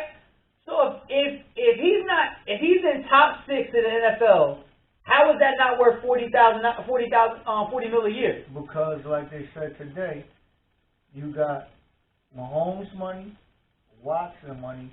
He should fit in between Watson and whoever's number 3, and that's Russell Wilson. Like that's not true. Because every year, the next quarterback up the market goes up. You're not going to go 45 per, so he should not go under Watson when that's not how it works. Okay, well, that's not how it works. Listen, if he was all that to y'all would have paid him. Now, Watson has only thrown for over 4,000 yards twice in his career. I said, how many did Dak do? How many times did Dak do that? Yeah. And just to let you know, I threw for 48-23 this year. I just told you Dak threw for 4,900 last year. Okay, how many times did he do it? Is with the question, man. I got you. I got to pull it up. All right. I'm trying to skew what I'm saying. I just asked a question. I don't know. Dak threw 4,900 once, over 4,000 yards one time. Okay, so that means Watson better. I don't know. I don't believe so. Because I think if Dak plays this year, he throws for over 4,000 yards a game. But he didn't. He got hurt. Okay, but he didn't. When he, all right, so he didn't let's say play. this. Let's say this, right? He did not play. Okay, let's say this. Man, if my aunt had a dick, so it'd be my uncle. No, if LeBron don't play in the NBA this year, if he gets hurt, that does not change the fact that LeBron is the best player in the NBA You're right now. And you know what? I'm glad you brought it up. So let me finish. So let me finish what I'm saying. Let me finish what I'm saying. This dude so right Dak here, Prescott, man. the game that he played this year, he was still leading the NFL in passing 2 games after he didn't play. That's how far and away he was playing over everybody. As great of a year as Deshaun Watson was having this year, Dak was still leading the NFL after not playing 2 games. But they took his best receiver away from him. But he led the league in passing this year. Because he had so that's my point. But he was leading the league, so he led Brady and all of them. I'm not talking about Brady and all of them. Dak Prescott is better than Deshaun Watson. No, he is not. Yes, he is. No, he's not. Okay. No, he's not. That's not. your opinion. So still, Dak falls somewhere from 3 to 6, right? Depending on who you're talking to, right? Get that man $40 million a year. Stop fronting on him. Number 5 ain't making 40, he got paid 2 years ago. That's why he's not making 40. Who? Russell Wilson. Okay, so guess what? If he got paid now, he'd be getting 40. Give Dak, I think 37 would be good enough. I think 37. He could have got his contract if he would have took the years. No, he wanted the extra years. No, he wanted less years. Well, they wanted the They wanted 5. He wanted 4. Guess what? All the quarterback contracts are 4-year contracts. He didn't take the money. No, don't play my man. Well, guess what? Everybody's contract is 4 years. Don't walk around 5. We are. They're gonna pay him. We gonna see. They're gonna pay him. Hey, listen, we gonna see. Get that man $40 million. We gonna see. $40 million a year. We gonna see. He gonna be franchise tagged again. I know everybody hoping. I don't understand why people be hating on that though. Ain't nobody hating on him. That is hating on him. How is that hating on him? If you saying Dak only deserves 37. Hold on. What I'm saying? Hold on. Like I told my man after we talked about this tweet, anybody that say Dak is not in the top of the NFL and deserve to be paid like that, is just hating, in my opinion. They just 37 is a good number. No, it's not. 40 or above. 40 or above. Why ain't it? Because the number's 40 now. Last year that would have been good. The number's 40 now. Everybody that gets paid next gets paid more. Okay, but he's coming off a severe injury. It's a broken bone. Anybody that knows injuries knows. I don't give a anybody fuck knows. I do. Anybody that knows injuries knows if you break a bone, that's not the same thing as a ligament. Give him the $40 million, and then he's not the same dude. That doesn't happen with broken bones. You gonna see. If he tore his ACL or Achilles, that's different. You cannot say what he's going to be. You can't say that. No, you can't. You can't say that. You speaking from a fan's perspective. No, I'm not. I'm speaking from a medical standpoint. A broken bone is better than a ligament. If he tore his ACL or tore his Achilles, that's different. But he broke you don't know how he's going to respond. Okay. What's the name? He broke his ankle. You don't know how he's going to respond. Coming back from that, that's a full. He's got a. And he did that in October. Well, guess what? Like, come on. We're going to see if y'all going to give him $40 million. They better. Okay. If they don't, then what? If they don't, then what? I probably won't root for the Cowboys. Okay, so then that means you ain't going next year to watch the Raiders. That's a fact. That's 100%. If they don't pay Dak, I damn sure not going to those games. Okay, that's what I'm talking about. You see, he reneging already. No, I'm not so reneging. He can just give him my money. Nah. And take this Raiders jersey and put it on. I didn't say the bet was off. I said I won't be going to the game. Guess what? I'm gonna be out there. I don't care who the Cowboys got. Nah, I'm not. I can't rock with that. Like, if they don't pay Dak, I can't go. 37 is a pay. No, it's not. No, it's not. Yo, you just wanted to do it to get money. Damn right. Guess what? He deserves it. All right. Well, guess what? He Obviously, they didn't think so. He deserves it. and it's their fault. Like, if they would have did it 2 years ago, it would be 28. They didn't think so. They don't. It is obvious. But right now, it's also obvious if you don't pay that man and keep him on the roster, we are trash. No, they're gonna keep him. They're gonna franchise. No, but what I'm saying is, if they franchise him, he's gone after this year. He's not signing. I don't care what you throw at him after this year. If you franchise him, he's not coming back. You don't know what he's gonna do, bro. He's gonna get 45 on the open market next year. Well, guess what? So what? He's not coming back to Dallas. If they franchise him. If they don't get a deal done right now, you might as well try to 40. Yeah. Huh? You might as well trade him. As a matter of fact, I think I would. I would give him 37, 38 now. You know what I'm saying? And then see how he. So who would you pay 40 in the NFL right now? Right now? And don't. Russ is obvious. Like I said, 40. Russ would have got 40 had he got 37 and a half because that was the top of the market. I'm not talking about Russ. All right. So who would you give 40? Now, if you say Josh Allen... No, I was thinking about... I know you were thinking about Josh Allen, and that's why I say you hating on Dak. No. I didn't say that. I said I was thinking about him. You said if I say him. But at the end of the day, I like the kid, but I'm not looking at it like that. How many years has he done that? What? He been in the He been in the league 3 years, and he been in the playoffs 2 of the 3. How many years did he have a good year? 2 out of the 3. No, he didn't. This last year was the 1 year that he had a good year. This was his best year. By far. Okay. But that's his third year. Okay. So Dak's best year was his rookie year. And then he had another great year last year. Okay. So what I'm saying is the dude, okay, so Dak's best year was his rookie year opposed to a dude playing in the elements. How many playoff wins does he have? Huh? How many playoff wins does he have? 1. Or maybe 2. 1. Huh? 1 or 2. And Dak has 1. All right. But he got 3 years. And how many division titles does he have? 1. Dak has 2. Okay, but how many years? How many years Dak he had 2 in 3 years. How many years? But that's the thing, I'm comparing the 3 years. He had 2 division titles in 3 years. But this dude playing against Tom Brady, man. Y'all in the division winner win with fucking 6 wins. This year.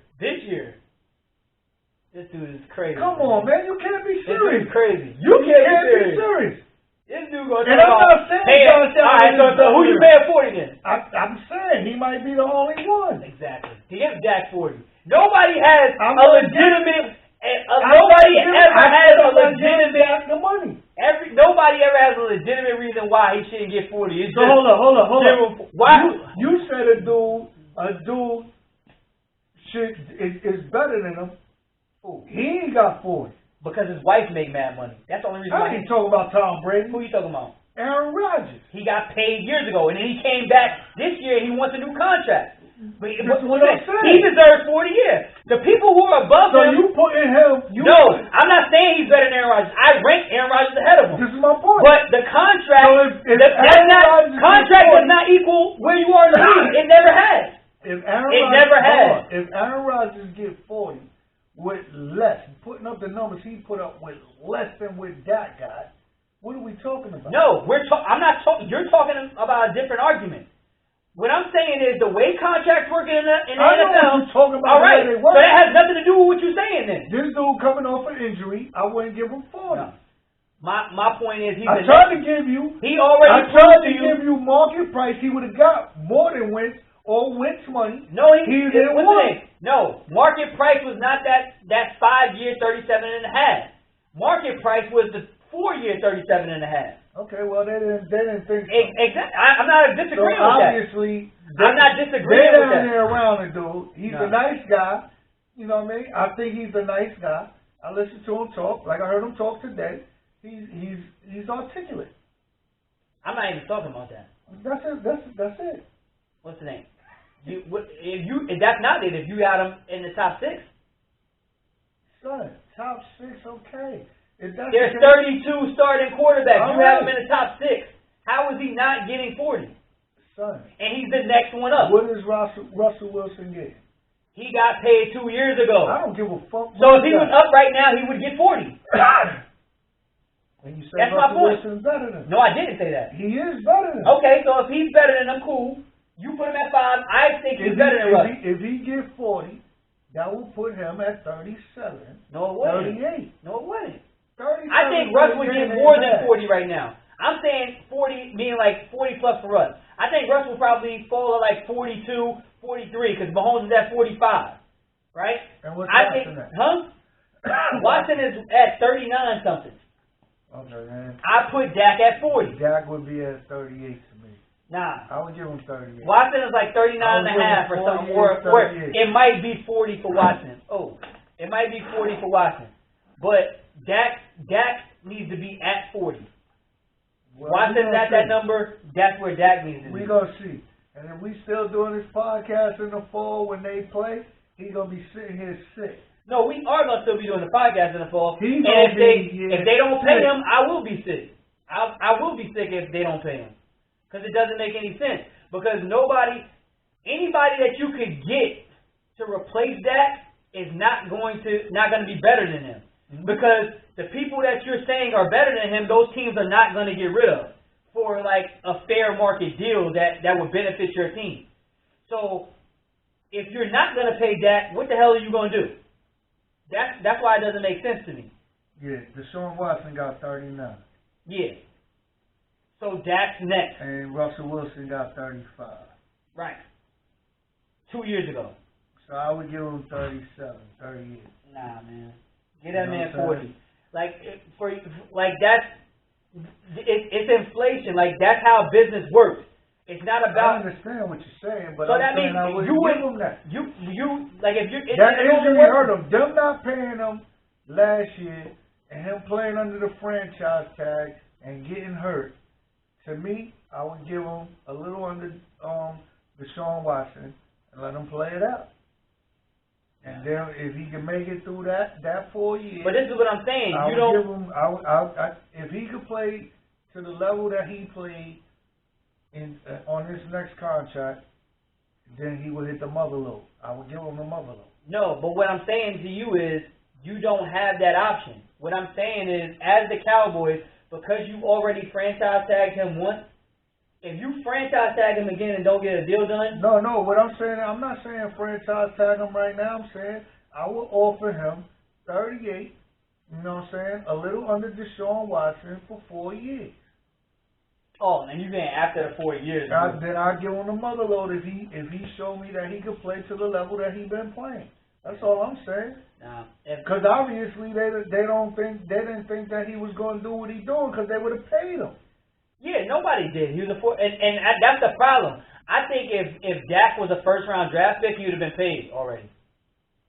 I think the reason that Dak hasn't been paid is because he's a fourth-round draft pick. When was Deshaun Watson picked? First round. He's definitely better than Goff. Dak Prescott is the best quarterback from his draft. He's better than Ben Roethlisberger too. Who was in his draft? Carson Wentz and Jared Goff.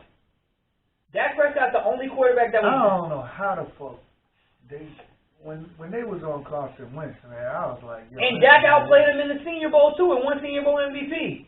The only quarterback from that 2016 draft that's still on the team that he was drafted to and hasn't been either benched or traded, so that means he's not on that team, is Dak Prescott. From that entire draft. And I think there was like 5 or 6 quarterbacks taken before him. Maybe more. Like I said, he was a fourth-round draft pick. That's crazy. Yeah, well, it is what it is, brother. We gonna see. Yeah. We gonna see, brother. Mahomes got 45, Deshaun got 39. Mm-hmm. So slide Dak in there at 40. I would slide him in there about 38, 37.5, between 37.5 and 38. I think anything in the 30s is disrespectful. He should have got 30 2 years ago. It should have been 2 years ago. They should have, if they would have came to him with 30 when it was. Last year, you think that he should have got more money than Deshaun Watson? No, his deal would have been done first. He would have, what's the name, that 37 and a half, if they would have came down to 4 years, he would be signed for 37 and a half right now. What? So, So what they did, they didn't pay him. You waited. He tore the league up for 4.5 games. Like I told you, 2 weeks after he got hurt, he was still leading the league in passing after not playing a game. You know what I'm saying? And if I'm not mistaken, it was all the way until like week 15 or 16, he was still leading some guys that were starting quarterbacks. So like, then he gets hurt. You see what happens with the season. You got guys literally out there that just didn't want to play. You talk about like the Tom Brady effect on the locker room. You could see the Dak effect on the Cowboys locker room when he wasn't there. I don't know. I know. Like, you got cats that was straight up looking dejected. Like, they didn't want to play football no more because he wasn't there. That's fucked up. Yeah. They getting paid to play, right? They are. All right, then. They should have took their ass out there. You're absolutely right. You're absolutely right. But I think that proves the leadership that he has over that locker room. Not really, because you know what? Some dudes, even when he was playing, you had dudes, hold on, you had dudes like, I ain't gonna lie. Was it last year that y'all had a chance to go to the playoffs? Yeah. And I think your man, I'm straight quit on the team. Yeah. Yeah. So whether Dak playing or not, Dak was playing. You're talking about one guy. Well, guess I'm talking about an entire team. Listen, man. So, I mean, like, you can always pick and choose things to make it fit, but I'm talking about an entire team that looked defeated because their guy wasn't out there. Well, guess what? And in that game that we had to play we had the ability to win and go to the playoffs against the Eagles, you also had Dak playing with a messed up shoulder on his strong shoulder. You laughing at that? Yeah. I don't care. Amari Cooper quit. I'm not talking about Coop, but I'm talking about what Dak did, which is why I'm saying the team galvanizes around him. You got a guy that couldn't throw the ball the entire week. The first time he threw the ball was on Sunday for the game. And he went out there and played like that. But my thing is, if he galvanized the locker room like you saying, dudes would be more susceptible to play that much harder for him. All right. So explain the dramatic drop off when he left. The dramatic drop off was y'all had a bum ass backup that y'all gave money to, as far as Dalton. I'm not talking about the offense. The defense wasn't all that neither. It's the same guys from the year before that wasn't that bad. That defense wasn't all that. They weren't the worst in the league. No, I'm not saying they were. They were this year. I think we were. Huh? The stats say we were worse than y'all. I don't know, but I know we had. But like we gave up. Kansas City. You know how hard it is to run for 300 yards on a team? Yeah, and I watched teams do that against us. That happened to y'all once. It happened to us multiple times. This is what I'm saying. So what I'm saying to you is we were a worse defense. Can you imagine what we gonna do next year? Josh Jacobs running through that bullshit? That's not gonna happen again because they're definitely gonna fix that defense. I think a lot of people ain't even gonna be back on the team. Oh, y'all really fucked. Like what's the name? If you watch the Cowboys, I kind of expect this from you because you really don't watch us like that, and I don't expect you to. But watching that team when he wasn't there, that was not the same group of people. Like, that was not. Like, even watching Zeke, and they asked Zeke, and he was like, yo, this sucks, man. He was like, this is just 2020. This is just, it's like the whole year. Like, just throw it away. Yeah, but see, that's what I'm saying. That's just somebody collecting bread. I'm not saying you're wrong in what you're saying in that regard. I'm not saying that he's right in doing that. What I'm saying is it happened. That's my point. That's my only point. So what you saying is that he went out there because Dak couldn't play and was like, yo. I'm not saying he didn't try. I'm not saying he didn't try. What I'm saying is it was not the same for them, and you saw that in their play, and they would say it without saying it. That's just like yo, like if something traumatic happens to you, you're gonna try to put your best foot forward, but you can't pretend that invisible weight is not on you. And you saw that invisible weight on them, is my point. Like, they were trying, but it was just like, almost like they were insane. Like, yo, I I can't escape this. What's going on right now? That's what it looked like. It looked like Cowboys was not as good as they were supposed to be. We weren't because of injuries. That's it. That's the name of the game. Yeah. Everybody got to deal with that. Not everybody like the same way though. Everybody in the league deals with injuries. Not the same way though. You're right. There are some teams that have where San Fran.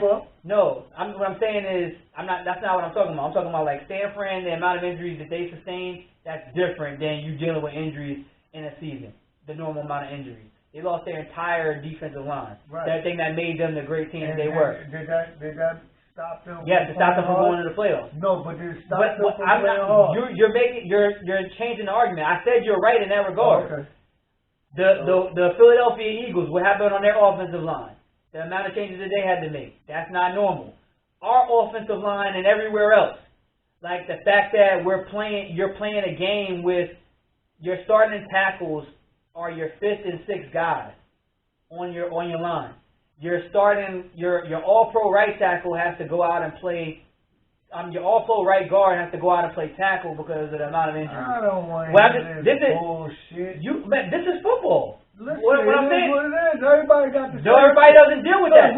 We had the highest paid right tackle play. You're talking about one guy. I'm talking about both of our tackles got hurt. He didn't want to play. Okay, so you're talking about 2 positions.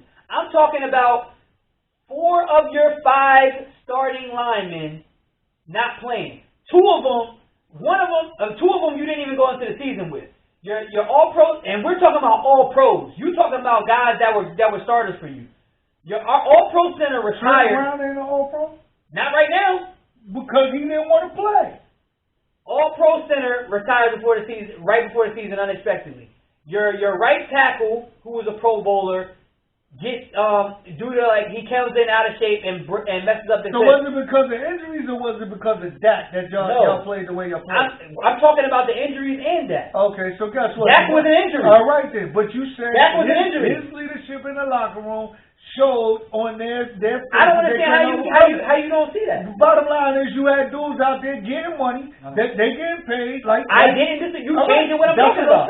So leave it at that. Don't try and everybody deal with injuries. But what I'm saying is, you got 2 stars out there. So how would you measure? Would you measure leadership then? One with that. Let's say I'm agreeing with you. He's the leader of the team. You had one last year quit on the team when y'all had a chance to win the division, do whatever y'all was going to do. He quit. And this is why I say with it's the ultimate team sport. He quit with that. Y'all still was trying to get on the ball. He quit. Okay, you talking about? I think you're just bitter with Coop. Hold on, no. He's at 1,000 yards. Hold on. He had 1,000 with us. But what I'm saying to you is, I'm gonna keep it a buck.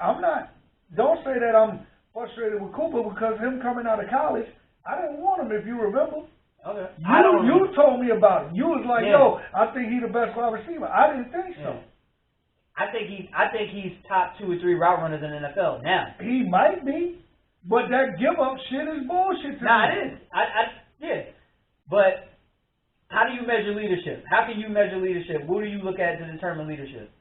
Leadership is how you carry yourself and the way like you explained it. He couldn't throw all week, but he go in the game and he's throwing the ball. So guess what? That would make everybody what you saying, I'm going to play hard for that dude right there because he's laying it all out on the line for us. He don't have to be out here. Yeah. Like Embiid the other night. When he went out there, he warmed up. Oh, my back is fucked up. I can't play. When the coach had already said he was playing. That's not leadership. Right. But when that dude go out there saying, yo, my shoulder fucked up all week. Yo, I'm going to rest. But I'm gonna get dressed up and I'm going to play on Sunday. And then you decide, oh, yo, you know what? Niggas is out here hitting. Don't throw the ball to me, but you want the ball. Yeah. You beefing when you don't get the ball, but then you quit. He don't beef. Okay. If he did in Oakland, I'm not aware. In Dallas, he don't say nothing. Okay. And that's the one thing that they always say about him. Guess what? He like quit, and you see. But I'm just saying, you said he beef. He don't beef. All right. Well, guess what? He quit.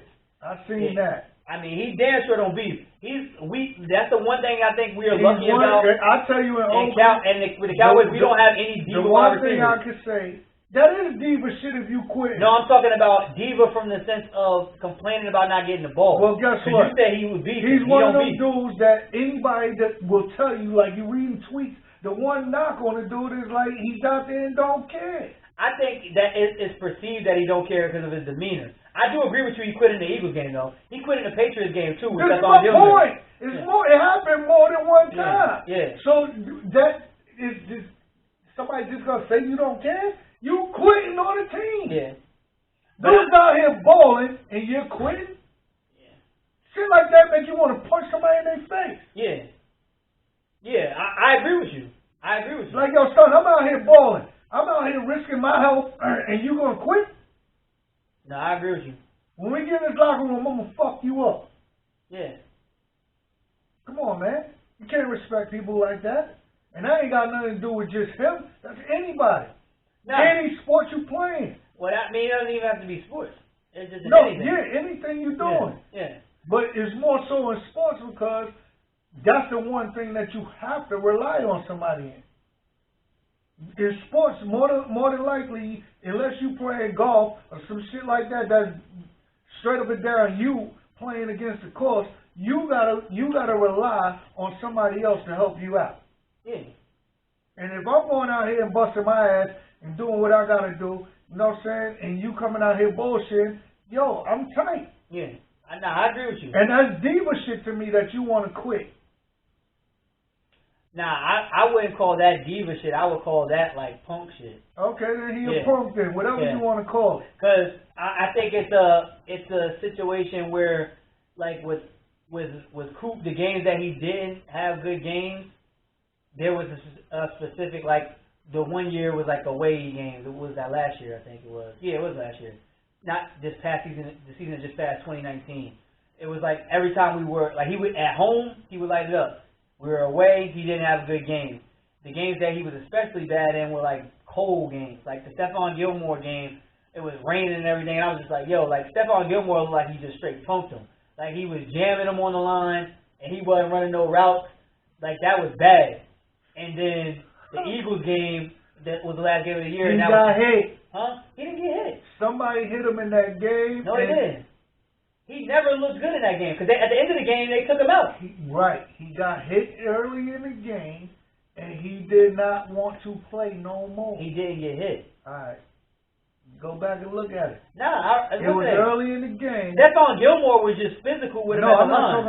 I'm not talking about that Patriot game. That Eagle game, somebody hit him. Either it was a run and he was blocked. It was something that happened in that game that he got punked too and quit. Nah, I don't remember him getting hit. He out there dropping balls. I remember him like not running. I don't even want to talk about him no more. We'll get to see that. Well, I know I will, because if Dak don't get the money, you ain't going. So, yeah. You know what I'm saying? If Dak don't get the money, I ain't going. But the bet is still on. But I'll give you this though. I'll give you this though. One thing you said that I'm going to concede right now. LeBron will end up being one of the greatest players because he will own every record in the NBA. He just passed the Hall of Fame with all of that. I mean that's not going out for the most turnovers in the history. That's fine. Yeah, he gonna have every record. I don't understand why people want to hate on LeBron. I don't hate on LeBron. I told you I like LeBron. I just don't think he's better than Jordan. I'd be like, yo, I don't like that. Like you can't hate on LeBron. Like when we talked about it before. Like that's why I don't even like the comparing of the two, because I feel like people that be like, nah, Jordan is the GOAT, they find reasons to hate on LeBron. Like I just think they're both great. I don't think you can say like, because you can take the argument people use with the Jordan and LeBron, like you said, like you had Jordan did this in this era when you could do X, Y, Z. You could use that same argument when you take it to football, when you talk about DBs that were great before. Like, you technically, like you can take that to football because back then they were allowed to grab and hold and things like that. Yeah, so that's why when I talk about Jalen Ramsey being a great, that should never be debated Because he's playing in the era as a lockdown corner where if he sneezes on a wide receiver, he's going to get a flag. And he's a lockdown corner doing that. So, just to go full circle with it. Because if Jalen Ramsey, if he's doing this after 5 yards, the play is a penalty. And he's a lockdown corner playing like that. Okay. In a game where they're like, we want the offense to score 40 points. Move on, brother. That's all I say. Move on, brother. That's all. Did you hear? I haven't listened to the joint yet. I downloaded it, but I can't. I just remember I haven't listened to it. Did you listen to the Nipsey and Hove track yet? No. They said Hove did his numbers on it. That's from the movie, right? Yeah. You watched the movie? No, I ain't seen the movie. I watched the movie. So the movie we're talking about is Judas and the Black Messiah. About Fred Hampton. Was a Black Panther leader out of the Chicago branch.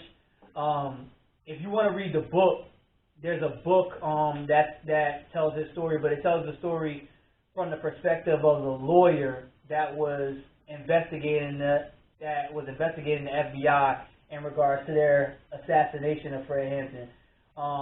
That story is crazy though. Like I recommend reading the book though because it gives you a different kind of viewpoint.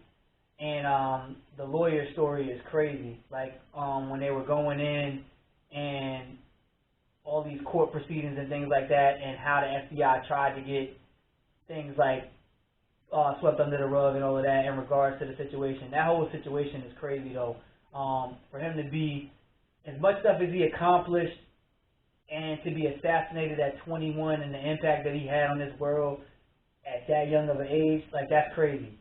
The things that he did from 19 to 21, it got me looking at myself yo, what the fuck are you doing? Yeah, but that goes back to what I was saying to you about, and you were saying what we being taught, or what we was taught as far as young people right there, they was taught, and they lived in an era that was way harder for a black man or a black woman than we have to live. Mm-hmm.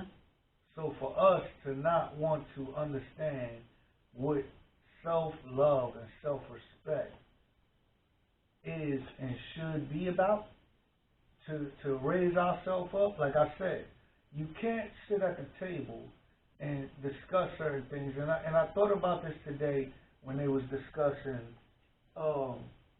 my son and the whole snitching thing with Tekashi 6ix9ine and the young woman from Rock Nation. And I'm not thinking about that. I'm thinking about when these people with the Black Lives Matter and all that, see, the Black Panthers was preaching black love and black unity. So if there was a situation where a black killed a black in the community, they was out there. Yeah. Where's Black Lives Matter at when in these communities like Chicago and all that, and Philly, where you having all these murders and it's black on black? Yeah. You don't see them out there. But I think that's true. And guess what? You can't keep saying this is what we was taught and this is why we doing this. No. The younger generation don't want to learn. They don't want to hear nothing a person got to say, because if you tell them what's going on with them and what they're doing, and you tell them the truth, is equated to hate. But there's a gap. So I want because what you're saying, I'm going to explain it to you. What you're saying is not wrong, right? You're not wrong in what you're saying, but I'm going to explain the gap. We're missing an entire, I'll call it, for lack of a better term, middleman, right? So in that era that you're talking about, where young people wanted to learn, those young people also had OGs that were right above them to kind of guide them, right? So when you mention Chicago, for instance, right, as an example, the OGs were taken away, right? So the ones where that would be your father figure to show you how you do it. Because if you let the young and wild be the young and wild, and they don't have any it's just like raising kids. You know what I'm saying? If you're not present in the home, my 6-year-old son is not gonna know what it is to behave. he's just gonna wild out. I think that's what we're experiencing on the streets. You got a lot of, like, the OGs now are who should be under the OG. They still got some learning to do. You know what I'm saying?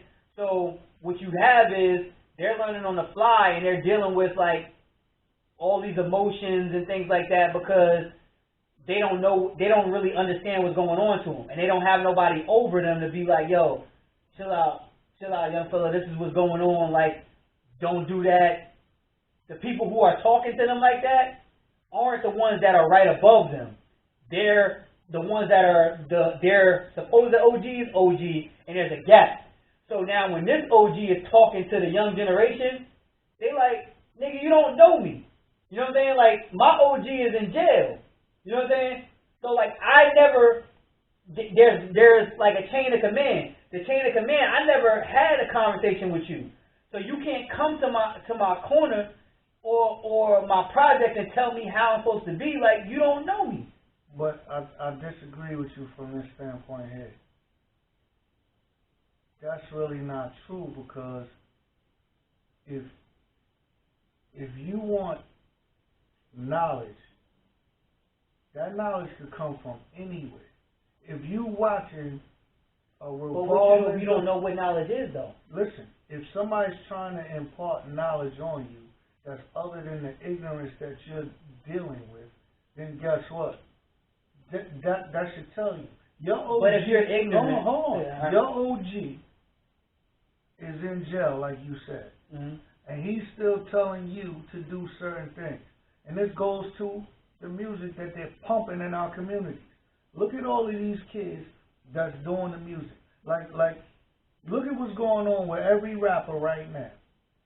All of them in gangs, and now what they doing is starting to take away their assets and things like that, like Casanova. Yeah. You know what I'm saying? Like, yo, guess what? You made it out.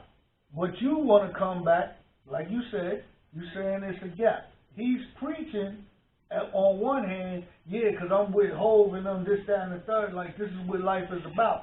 But at the same time, you talking that on a camera. Right. But behind the scenes, I'm coming through and I'm funding you money to be out here destroying the community. Not saying that that's what he did per se, allegedly in his case. Mm-hmm. But this is what goes on in our neighborhood. So when you have somebody, Farrakhan ain't above me. It was somebody below him. But guess what? And like I said, he's preaching this. The dude above me wasn't doing nothing for me. What I'm saying is, you had a different mindset because when you were coming up, your OG wasn't going. The crack, like that, the whole mass incarceration piece is what I'm talking about. So mass incarceration didn't come through when you were coming up. Where did it come from? That was in the late 80s and early 90s. That's when I was coming up. Monty, the late 80s, you was 14 years older than me, right? So late 80s, right? It started in, when I got to about 8th, 9th grade, is when they started wiping everybody out. Okay. By the 90s, everybody was already gone. Right. And what I'm saying is that's when you had Chicago turn to what it is now. No, Chicago always was wild, but with people... They was wild, but it was a control, hold on. What they tell you is, yeah, they took away different dudes, but the gangs back then wasn't on no me and you killing each other.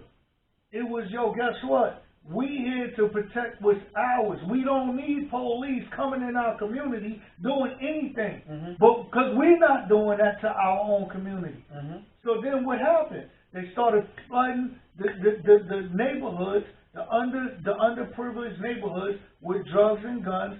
And now once you got that influence in there, and Chicago is the hub for the Nation of Islam. Mm-hmm. They don't want to hear that now. Yeah. These kids right now, like you said, yes, I agree with you. Some of them are crack babies. A lot of them are. Mm-hmm. And that shows you how they could just do whatever they want to do and set us back generations upon generations. Yeah. If you look at this generation right now, from like right below you, right? Mm-hmm. You figure from 30 down, A majority of them don't want to do nothing.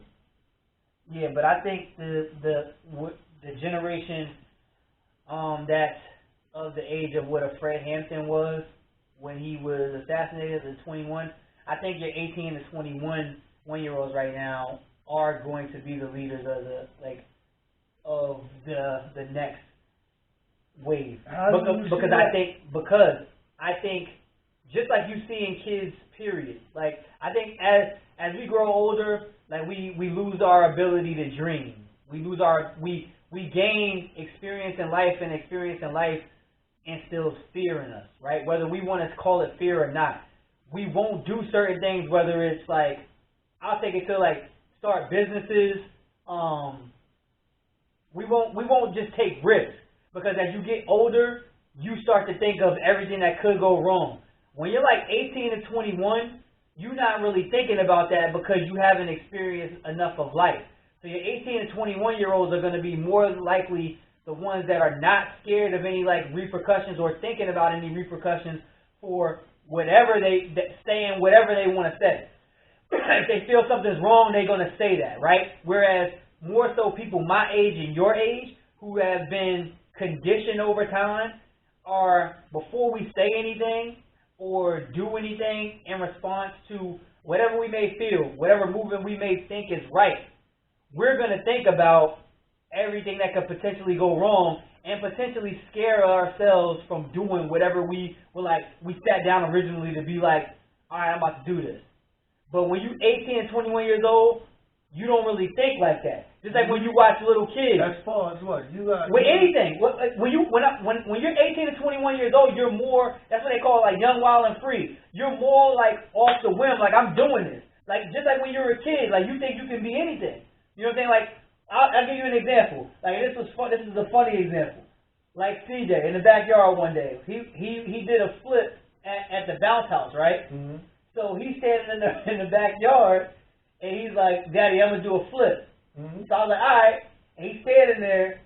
He goes to do a front flip, but he's doing it like he's on the trampoline. Mm-hmm. So he hits like the base of his forehead because he didn't like flip the way he needed to, and then he got up and like shake around. But me as an adult, I might not even attempt that front flip because I'm like, yo, if I don't do this right, I'm on grass and this is gonna hurt if I land on my head, on my neck. He hasn't been through enough life experience to even think that was even a possibility. You know what I'm saying? Right, but that's what makes. Cause I don't live my life like that. Like you said. You say you don't, but I'm gonna tell you why I don't. I'm gonna tell you why I don't. Every day I'm thinking about what ways I can open a business and what business would be. The risk ain't gonna be. It's gonna be a calculated risk. But what you're saying is proving my point. Hold on. No, but that's not being scared. That comes from experience. Right. That knowing that I'm not just going to run into that wall and bump my head. But that's my point, though. And they don't think like that. Hold on. No, and I'm going to tell you what the 18 to 21-year-olds think right now. Let me get high. And this was said, and my man told me this too, that, like, we was just talking about fighting. Mm-hmm. Right? And he said that kids told him in that same age range, nah, we ain't fighting. You want to fight? Fight for your life. Mm-hmm. You know what I'm saying? Yeah. Because that's also an off the whim way of thinking. Yeah, but you got a lot of people that think like that. Yeah, but most of them are younger, which is why. This is my point. They don't want to hear nothing about. But that's not what I'm saying. No, but hear what I'm saying. I could agree with you. If this cop come over here, black or white, okay, he killed somebody in your neighborhood, and you go back and retaliate against him, right? You're not thinking like that. So you're taking a calculated risk. You don't want to deal with him, but if you come and kill my man, I'm coming back to try and kill you or one of your men. Because I feel more safer dealing with you. I just think what you're saying, the things that you're thinking about, my point is, when you're 18 and 21 years old, you more so just make decisions. You don't really Wait. I so said what I'm I'm agreeing saying, with you, but right. think about this. What I'm saying, hear what I'm saying clearly.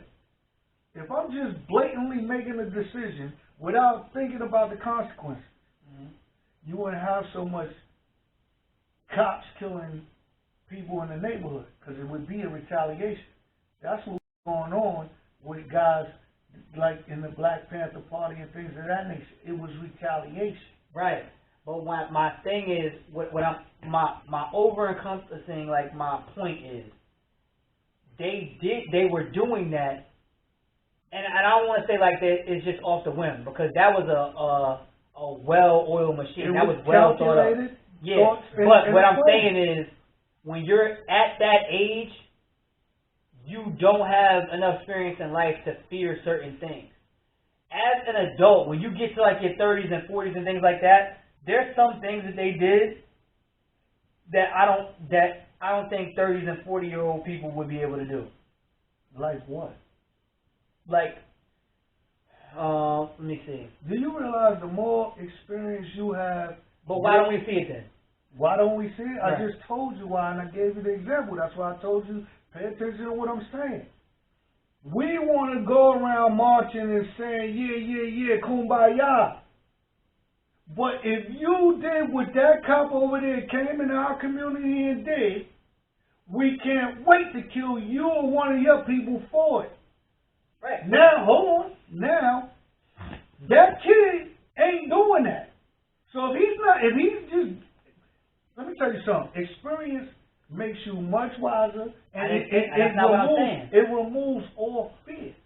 It doesn't though. It removes fear to a level that, yo, guess what? If I knew that I had soldiers behind me to go, and we gonna go out here and we gonna exact revenge on what's going on out here, then guess what?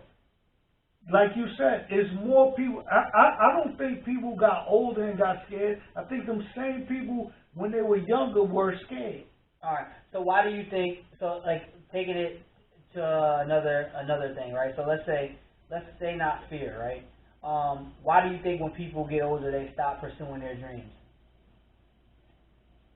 I don't think a lot of people stop pursuing their dreams. I think that they don't have the wherewithal to follow through with their dreams, and I think a lot of times, like you said, people just get bogged down with life on a daily basis, and they just say, yo. But I don't think that's true, though, because you see this, and this is the example I give. Like, you see people that are like 18 to 21 that'll just be like, yo, I want to be in the entertainment industry. I'm picking up and I'm moving to Atlanta.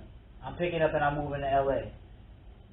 Well, I feel like when you get older, and to equate this, I don't want to lose what we're talking about, like when you equate this back to like the Black Panther Party, they look at things, it's a good ignorance, right? So you look at it and be like, yo, we're going to start our own community. I can't tell you how many times I've heard somebody that's 30, 40, 50 and above talk about how we need to start our own community.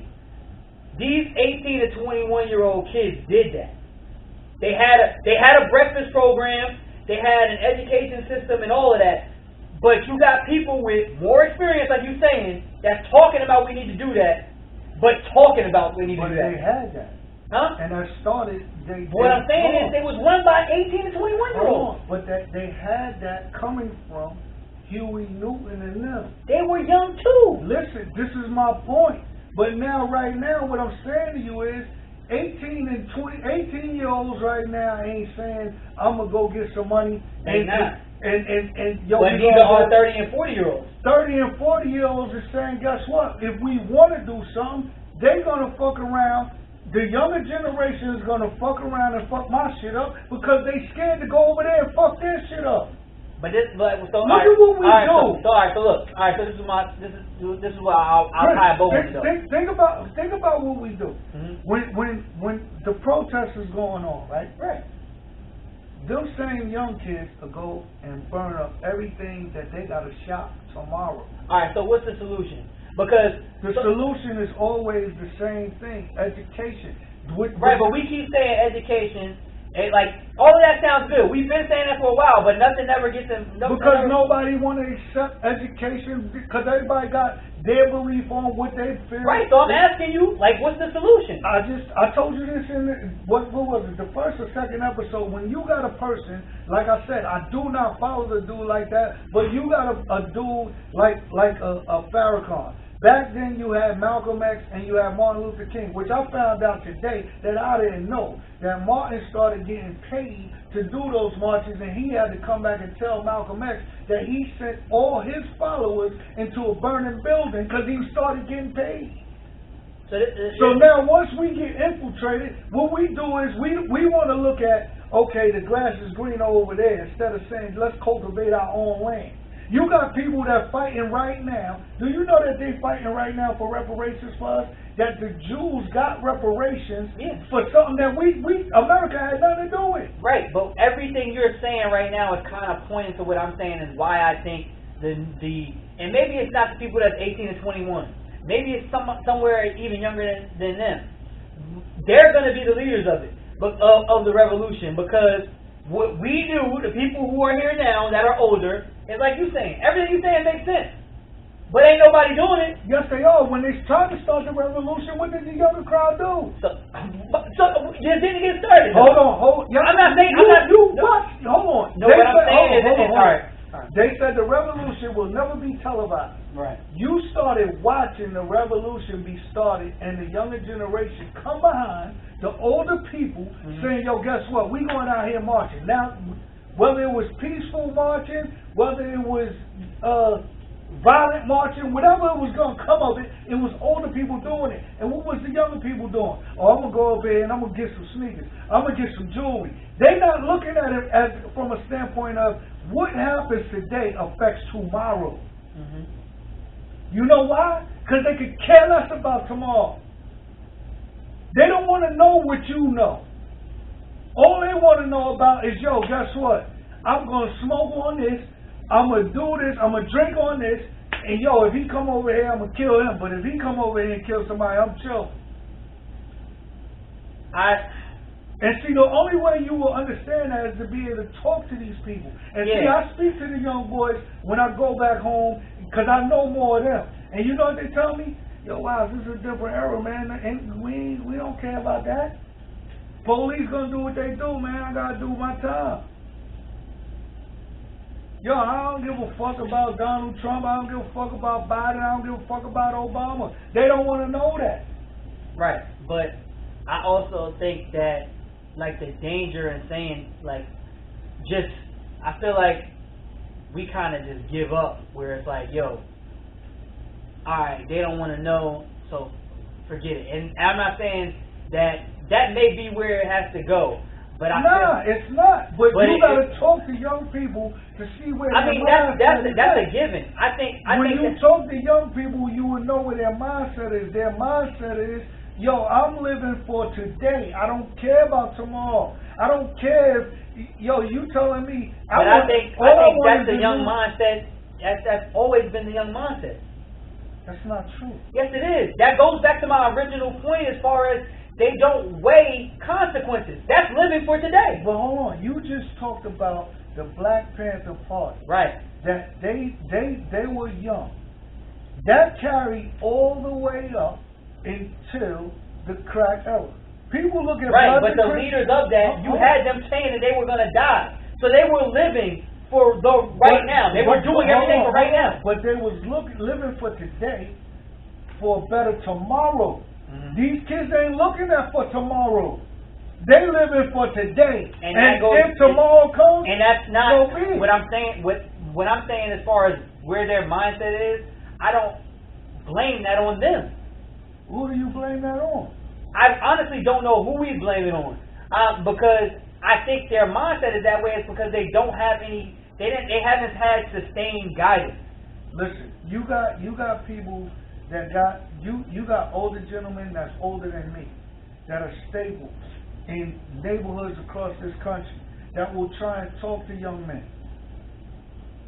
You know what I'm saying? That when you try and talk to these young dudes, they sit there and they look at you like you got four heads. All they care about is living for today. They could care less about tomorrow. The older generation looks at today, hoping for a better tomorrow. Like somebody like me and you that got people like me and you that got children. We looking for a better tomorrow for our kids. Yeah. These kids that's in this era, this age group right here, they could care less about a better tomorrow. They might have kids. Yeah. You know what their better tomorrow is? Yeah, but I think and maybe it's like, maybe I'm just an eternal optimist in this regard. Because what I hear when you say that, the key word for me is kid, right? Because they are a kid, they're able to be, they're impressionable, right? So because they are impressionable, they're still being molded. They're not set in their ways. Like, for the most part, if you're trying to convince somebody that's like 30 or 40, that's going to be a harder convince to me. I'm not talking about 30 or 40. No, I'm giving you a parallel. What I'm saying is, if it was flipped to where we had to flip a 30 and 40-year-old person's mindset, I think that would be harder than what you're describing for the young boy right now or the young girl right now. I think we get frustrated as that older person trying to have that conversation with the younger person because of their mindset, and we know that mindset is flawed, that we kind of give up on trying to continue to have the conversation, or the intensity that we have the conversation with that young person. And I think that's a flawed way of looking at it, because we forget the fact that, they are a kid. So we can, through constant pressure and things like that, and I'm saying this without 100% knowing, like, this could not. This is my point. No, I'm not saying 100% knowing without having a conversation with them. That's not what I'm saying. What I'm saying is without 100% knowing if it's going to work. Because I have these conversations. With who? With kids in that age group. Just out on the street? Yeah. Okay. That are out there. So if you having this conversation with kids that's in the hood, okay, which out here would be up in Wilmington, which is one of the worst areas out here. Yeah. Okay? Well, I was going to call you because they getting ready to open up police, more police, what's the name? You know that, right? Positions. Yeah. So now, you talk to them dudes, which I've done, you know what I'm saying? And the kids is like, yo, man, I'm not disagreeing with you. You're right. So when you talking to them, like just talking to them on, I don't care if you go to church, I don't care what you do, whatever religion you want to get into, you know what I'm saying? Religion or whatever your belief should teach you love. Right. Some sort of love. And it starts with you. Everything starts with you. Mm-hmm. If you hate yourself, there's no way you're going to have love for me. There's no way you're going to have love for the young lady that you walking around here with, calling your boo or your bae, whatever you want to call her. Yeah. Because you don't know how to love nobody. Right. So now you got to start with yourself. Everything starts with yourself. Right. You know what I'm saying? Now, I will give you this. Now, somewhere along the way, we can, and I did, and I'm speaking from experience on both ends. I lost myself. Mm-hmm. You know what I'm saying? And I'll be honest with you, I really didn't care if I died or not. Mm-hmm. You know what I'm saying? But I know the whole time that I lost myself, I still was talking to dudes about ways to not lose themselves the way I lost myself. Right. You understand what I'm saying? And when you got young kids telling you, yo, check this out, wise man. Yo, check this out.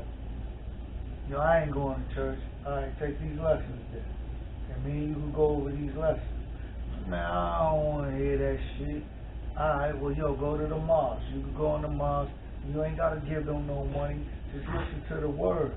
Mm-hmm. Man, I ain't got time for that shit, man. Like, yo, I don't have time for that. Boom, boom, boom, this, that, and the third. So, yo, what your life is going to be like? Yo, you got a kid. Mm-hmm. So, you want your kid to grow up the same way you grew up? You had this kid. Your kid didn't ask to be here. Mm-hmm. You understand what I'm saying? Yeah. So, what you going to do is, what can you give that kid other than money if you got money? Yeah. You're not trying to go to school. You're not trying to do nothing to better yourself. Right. So how do you come out of this rut that we in? Right? Right. And they tell you, he gotta figure out, he or she gotta figure out how I figure it out. Get it. What was the word he said? They use this shit. Get it how you live. But it's some bullshit. Yeah. But that's one way of approaching the conversation, and that's why I say I'm having these conversations too. So you can have that same conversation without addressing it straight on. So like you coming in the front door, right? That's cool. That's one way of approaching the conversation.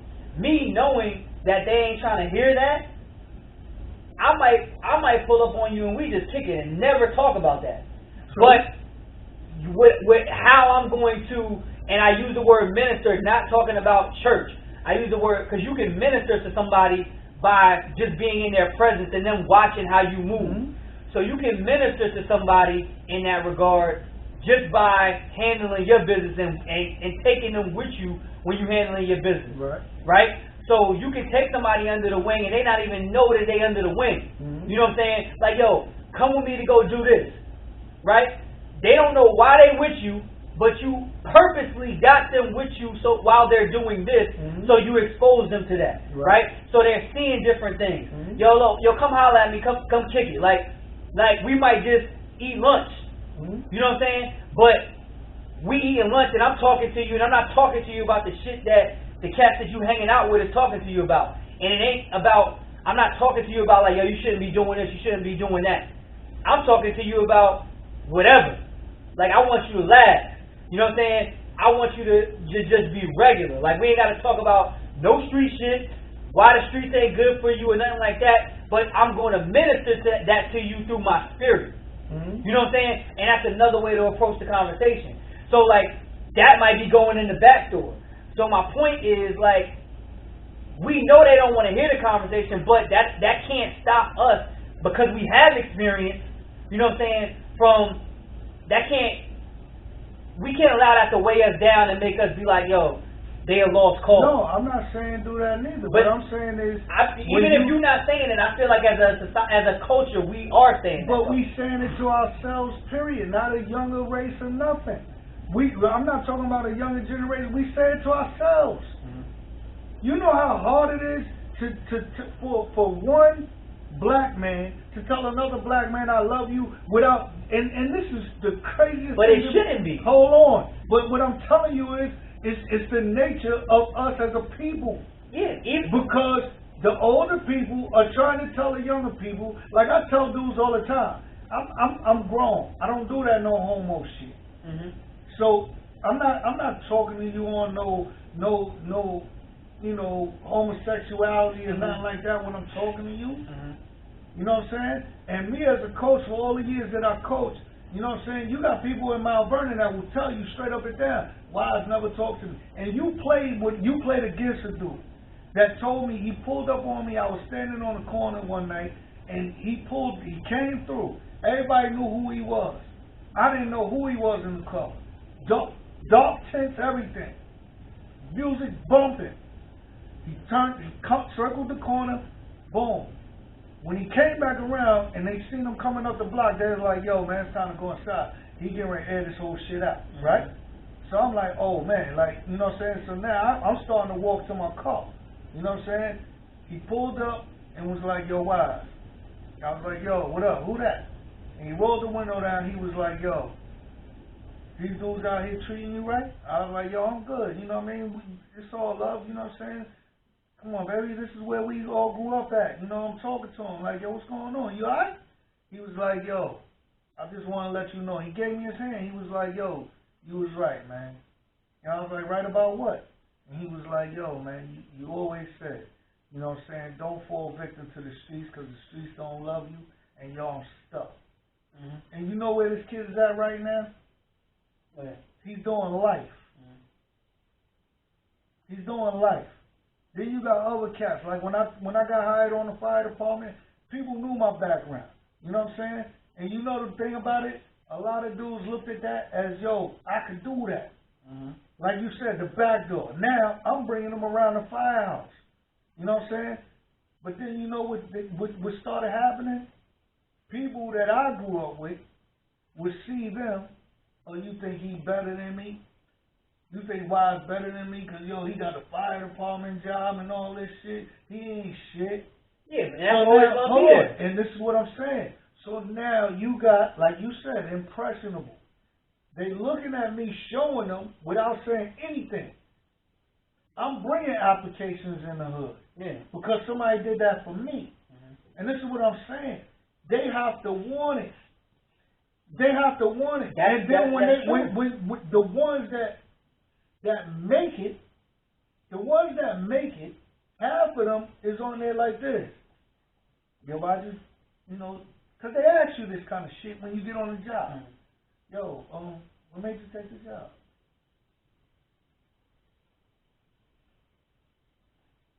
Yo, man, shit, I can hang out all night. You know what I'm saying?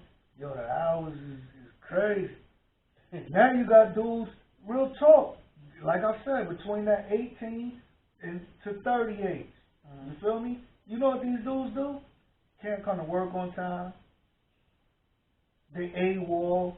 And then they feel like you doing them wrong when you hold them to the consequences of their actions. Right. I mean, you got to do that. But what I'm saying is, that's normal shit. And it's like, we kind of like look at that and like, come on, man. Like, yeah, you're going to be upset with that. But what I'm saying is, they are impressionable. It's based on, they can all, what they're doing right now can also be flipped and done the opposite way. All right?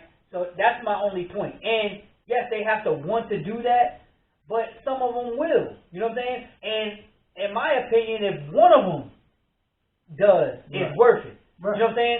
Because like you're not gonna, in either situation, you're not gonna save everybody, all right, and you're not gonna please everybody. Like you said, like people your age, like you think he's better than me, and that points to, like I said, this older mindset where it's like, yo, you stuck in your ways, like because you can't get out of your own way to see like that what you're doing is good.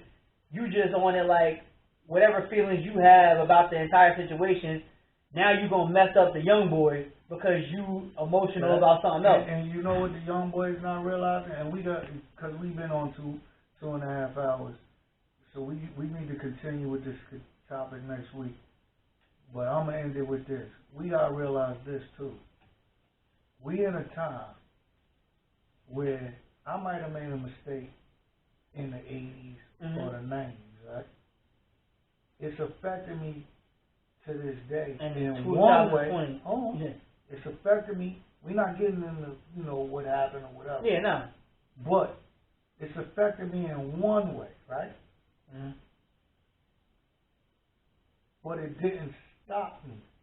But what they're doing now to these young kids is mass incarceration. Yeah. So their mistakes are 10 to 20, possibly 50 times worse than anybody that made a mistake. Yeah. Back in the days when we, like you said, I didn't have OGs like that was telling me, to do certain things. A lot of things I was doing was because I hung out with older dudes. But the one thing they did give me was knowledge of self. And that was something that I wanted. So you had the church. You had the nation. You had all of that. Pick. Right. Now when you pick, now you're around like-minded people. Yeah. So to me, when you hear somebody call me wise, and yo, what up, Bones? Yo, what up, Just? You know what I'm saying? We like-minded. So now, guess what? Yeah, we might have had, did some negative things, but yo, we trying to be positive. We out here talking to these people. We talking to the youth to try and get them up out of this. Yeah. Before you mess your life all the way up. But when you hear a kid tell you, like, yo, check this out, man, and you like trying to explain to them, like, yo, hold on, you need benefits, man. You break your foot right now, you getting a bill. that you gotta encourage. You know what I mean? Yo, man, you got the L. Like, they don't want to hear what you got to say. Yeah. Now, that is frustrating. Yeah. But I ain't gonna give up. Yeah. You know how many kids that I've seen get killed at an early age? Like, damn, man.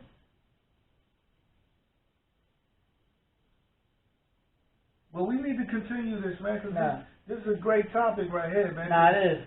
You know what I mean? Like, seriously. To be continued. Yeah, to be continued. So it'll be episode, what, 4 and a half. Yeah, 4 part 2. Yeah. And with that, like I said, to be continued, we'll continue this next time. But this is the 8672 podcast. This is Chris. This is Wise. And we signing out. Peace.